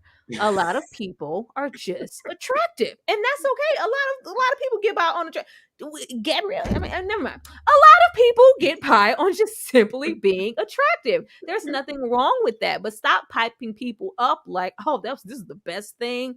If we were here and if this was a Michael B. Jordan production, I will be giving him the same energy. Michael gives the same energy every role. He does not give leading man energy, but y'all keep making him the lead in these movies. It's the same, scowl at the camera. It's the same shit. Anyway, beautiful gowns. Thank you. Beautiful gowns. But yeah. Oh, and I oop. Yeah, and I oop, because we did. Lakeith is a good actor that doesn't get the recognition. Lakeith is a great actor. Great actor. Great. But Lakeith don't have, the body yaddy of Michael B. Jordan. So, we kind of pass over, the praises. We don't do enough. But D, I am going to give you the screen. Let these lovely people know where they can find you. Go and subscribe to D's channel. Hey everybody, this is once again, this has been a time. Once again, this is D Movie Man coming to you all with live recaps, reviews, and reactions. I am a fellow cinephile, popcorn addict, and emerging film critic. That is the tagline over on my channel. I discuss all things cinema with the occasional TV show, recap, and examination, commentary. I love not just talking about films and reacting to certain trailers and getting into, just the nitty gritty of directors, cinematography, actors, acting, and all that kind of stuff. But I also enjoy getting into the personal side of things, understanding see myself reflected in certain films, how certain films bring back memories of, myself growing up, and, just so many different things that we don't even realize that film can go beyond entertainment in that way. So yeah, feel free to check me out. I am rolling out the reviews and the reactions and the recaps. I'm getting on board. Just knocked out a review for Run Rabbit Run, which just came out on Netflix. No Hard Feelings. I'm going to be dropping something for Joyride, which will be coming out this Friday. And I'm hoping to also dive a bit deeper. The Purple Circle just mentioned Rye Lane, and that is an excellent film. And I think, given our conversation here, it's important that I represent for Black romance that actually has something to say.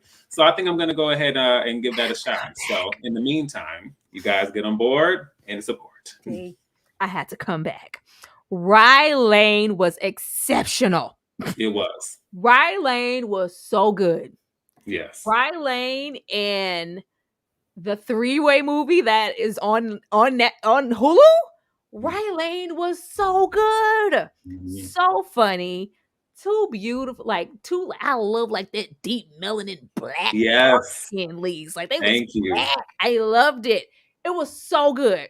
If you have not watched Rye Lane on Hulu, go and check it out. D, don't be trying to have me bring you back. I will bring you back for Rye Lane. Listen, Rye Lane was so good. The movie, that, as well as there's a movie called 3 Ways. It's about a threesome, and amongst other things, exceptional movies. A lot of these are more so, indie type of productions. These aren't, well-known. It was so good. I was like, this is so freaking great. Rye Lane, RYE. What you got this? This is great. RYE Lane. It was just so freaking good. It was really exceptional, and I was so giggity watching the movie, and I kind of kept it to myself because when you watch something, it's so good and you enjoy it. You don't want to talk about it. You just want I just love this. I don't want to talk about it. I just want to enjoy my time with it. It was that good. We need some more of that. Yes. We need some more of that. Let's see. Kendrick Sampson might have been a bit better. He gives good on-screen chemistry. Yeah, Kendrick, aka what is he at? Nathaniel. Yes, Nathan from Insecure. Yeah, it's a whole lot. Please go and check out Rye Lane. Of course, me myself. YouTube tried to play with me in my Hoodlum review, and it pissed me off, and I just get really in my body and upset.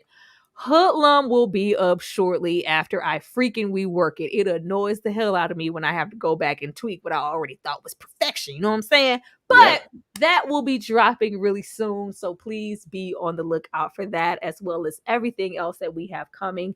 D, have you watched 3-Way on Hulu?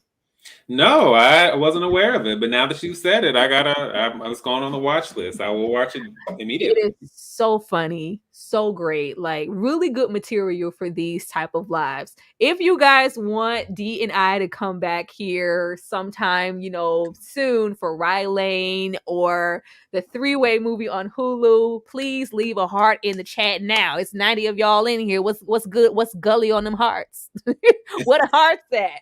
Like I need you to watch Rye Lane. Like it's been some really great things coming out, but I know when I posted it on my community tab, it was only a few people like, oh, and then most of it was like, what the heck is this? Like I've never like it's not on a grand scale because there Yeah. are of course actors and you don't know these people. I didn't know. I can't think of anybody in the film where I was like, oh, this is familiar. It was so good.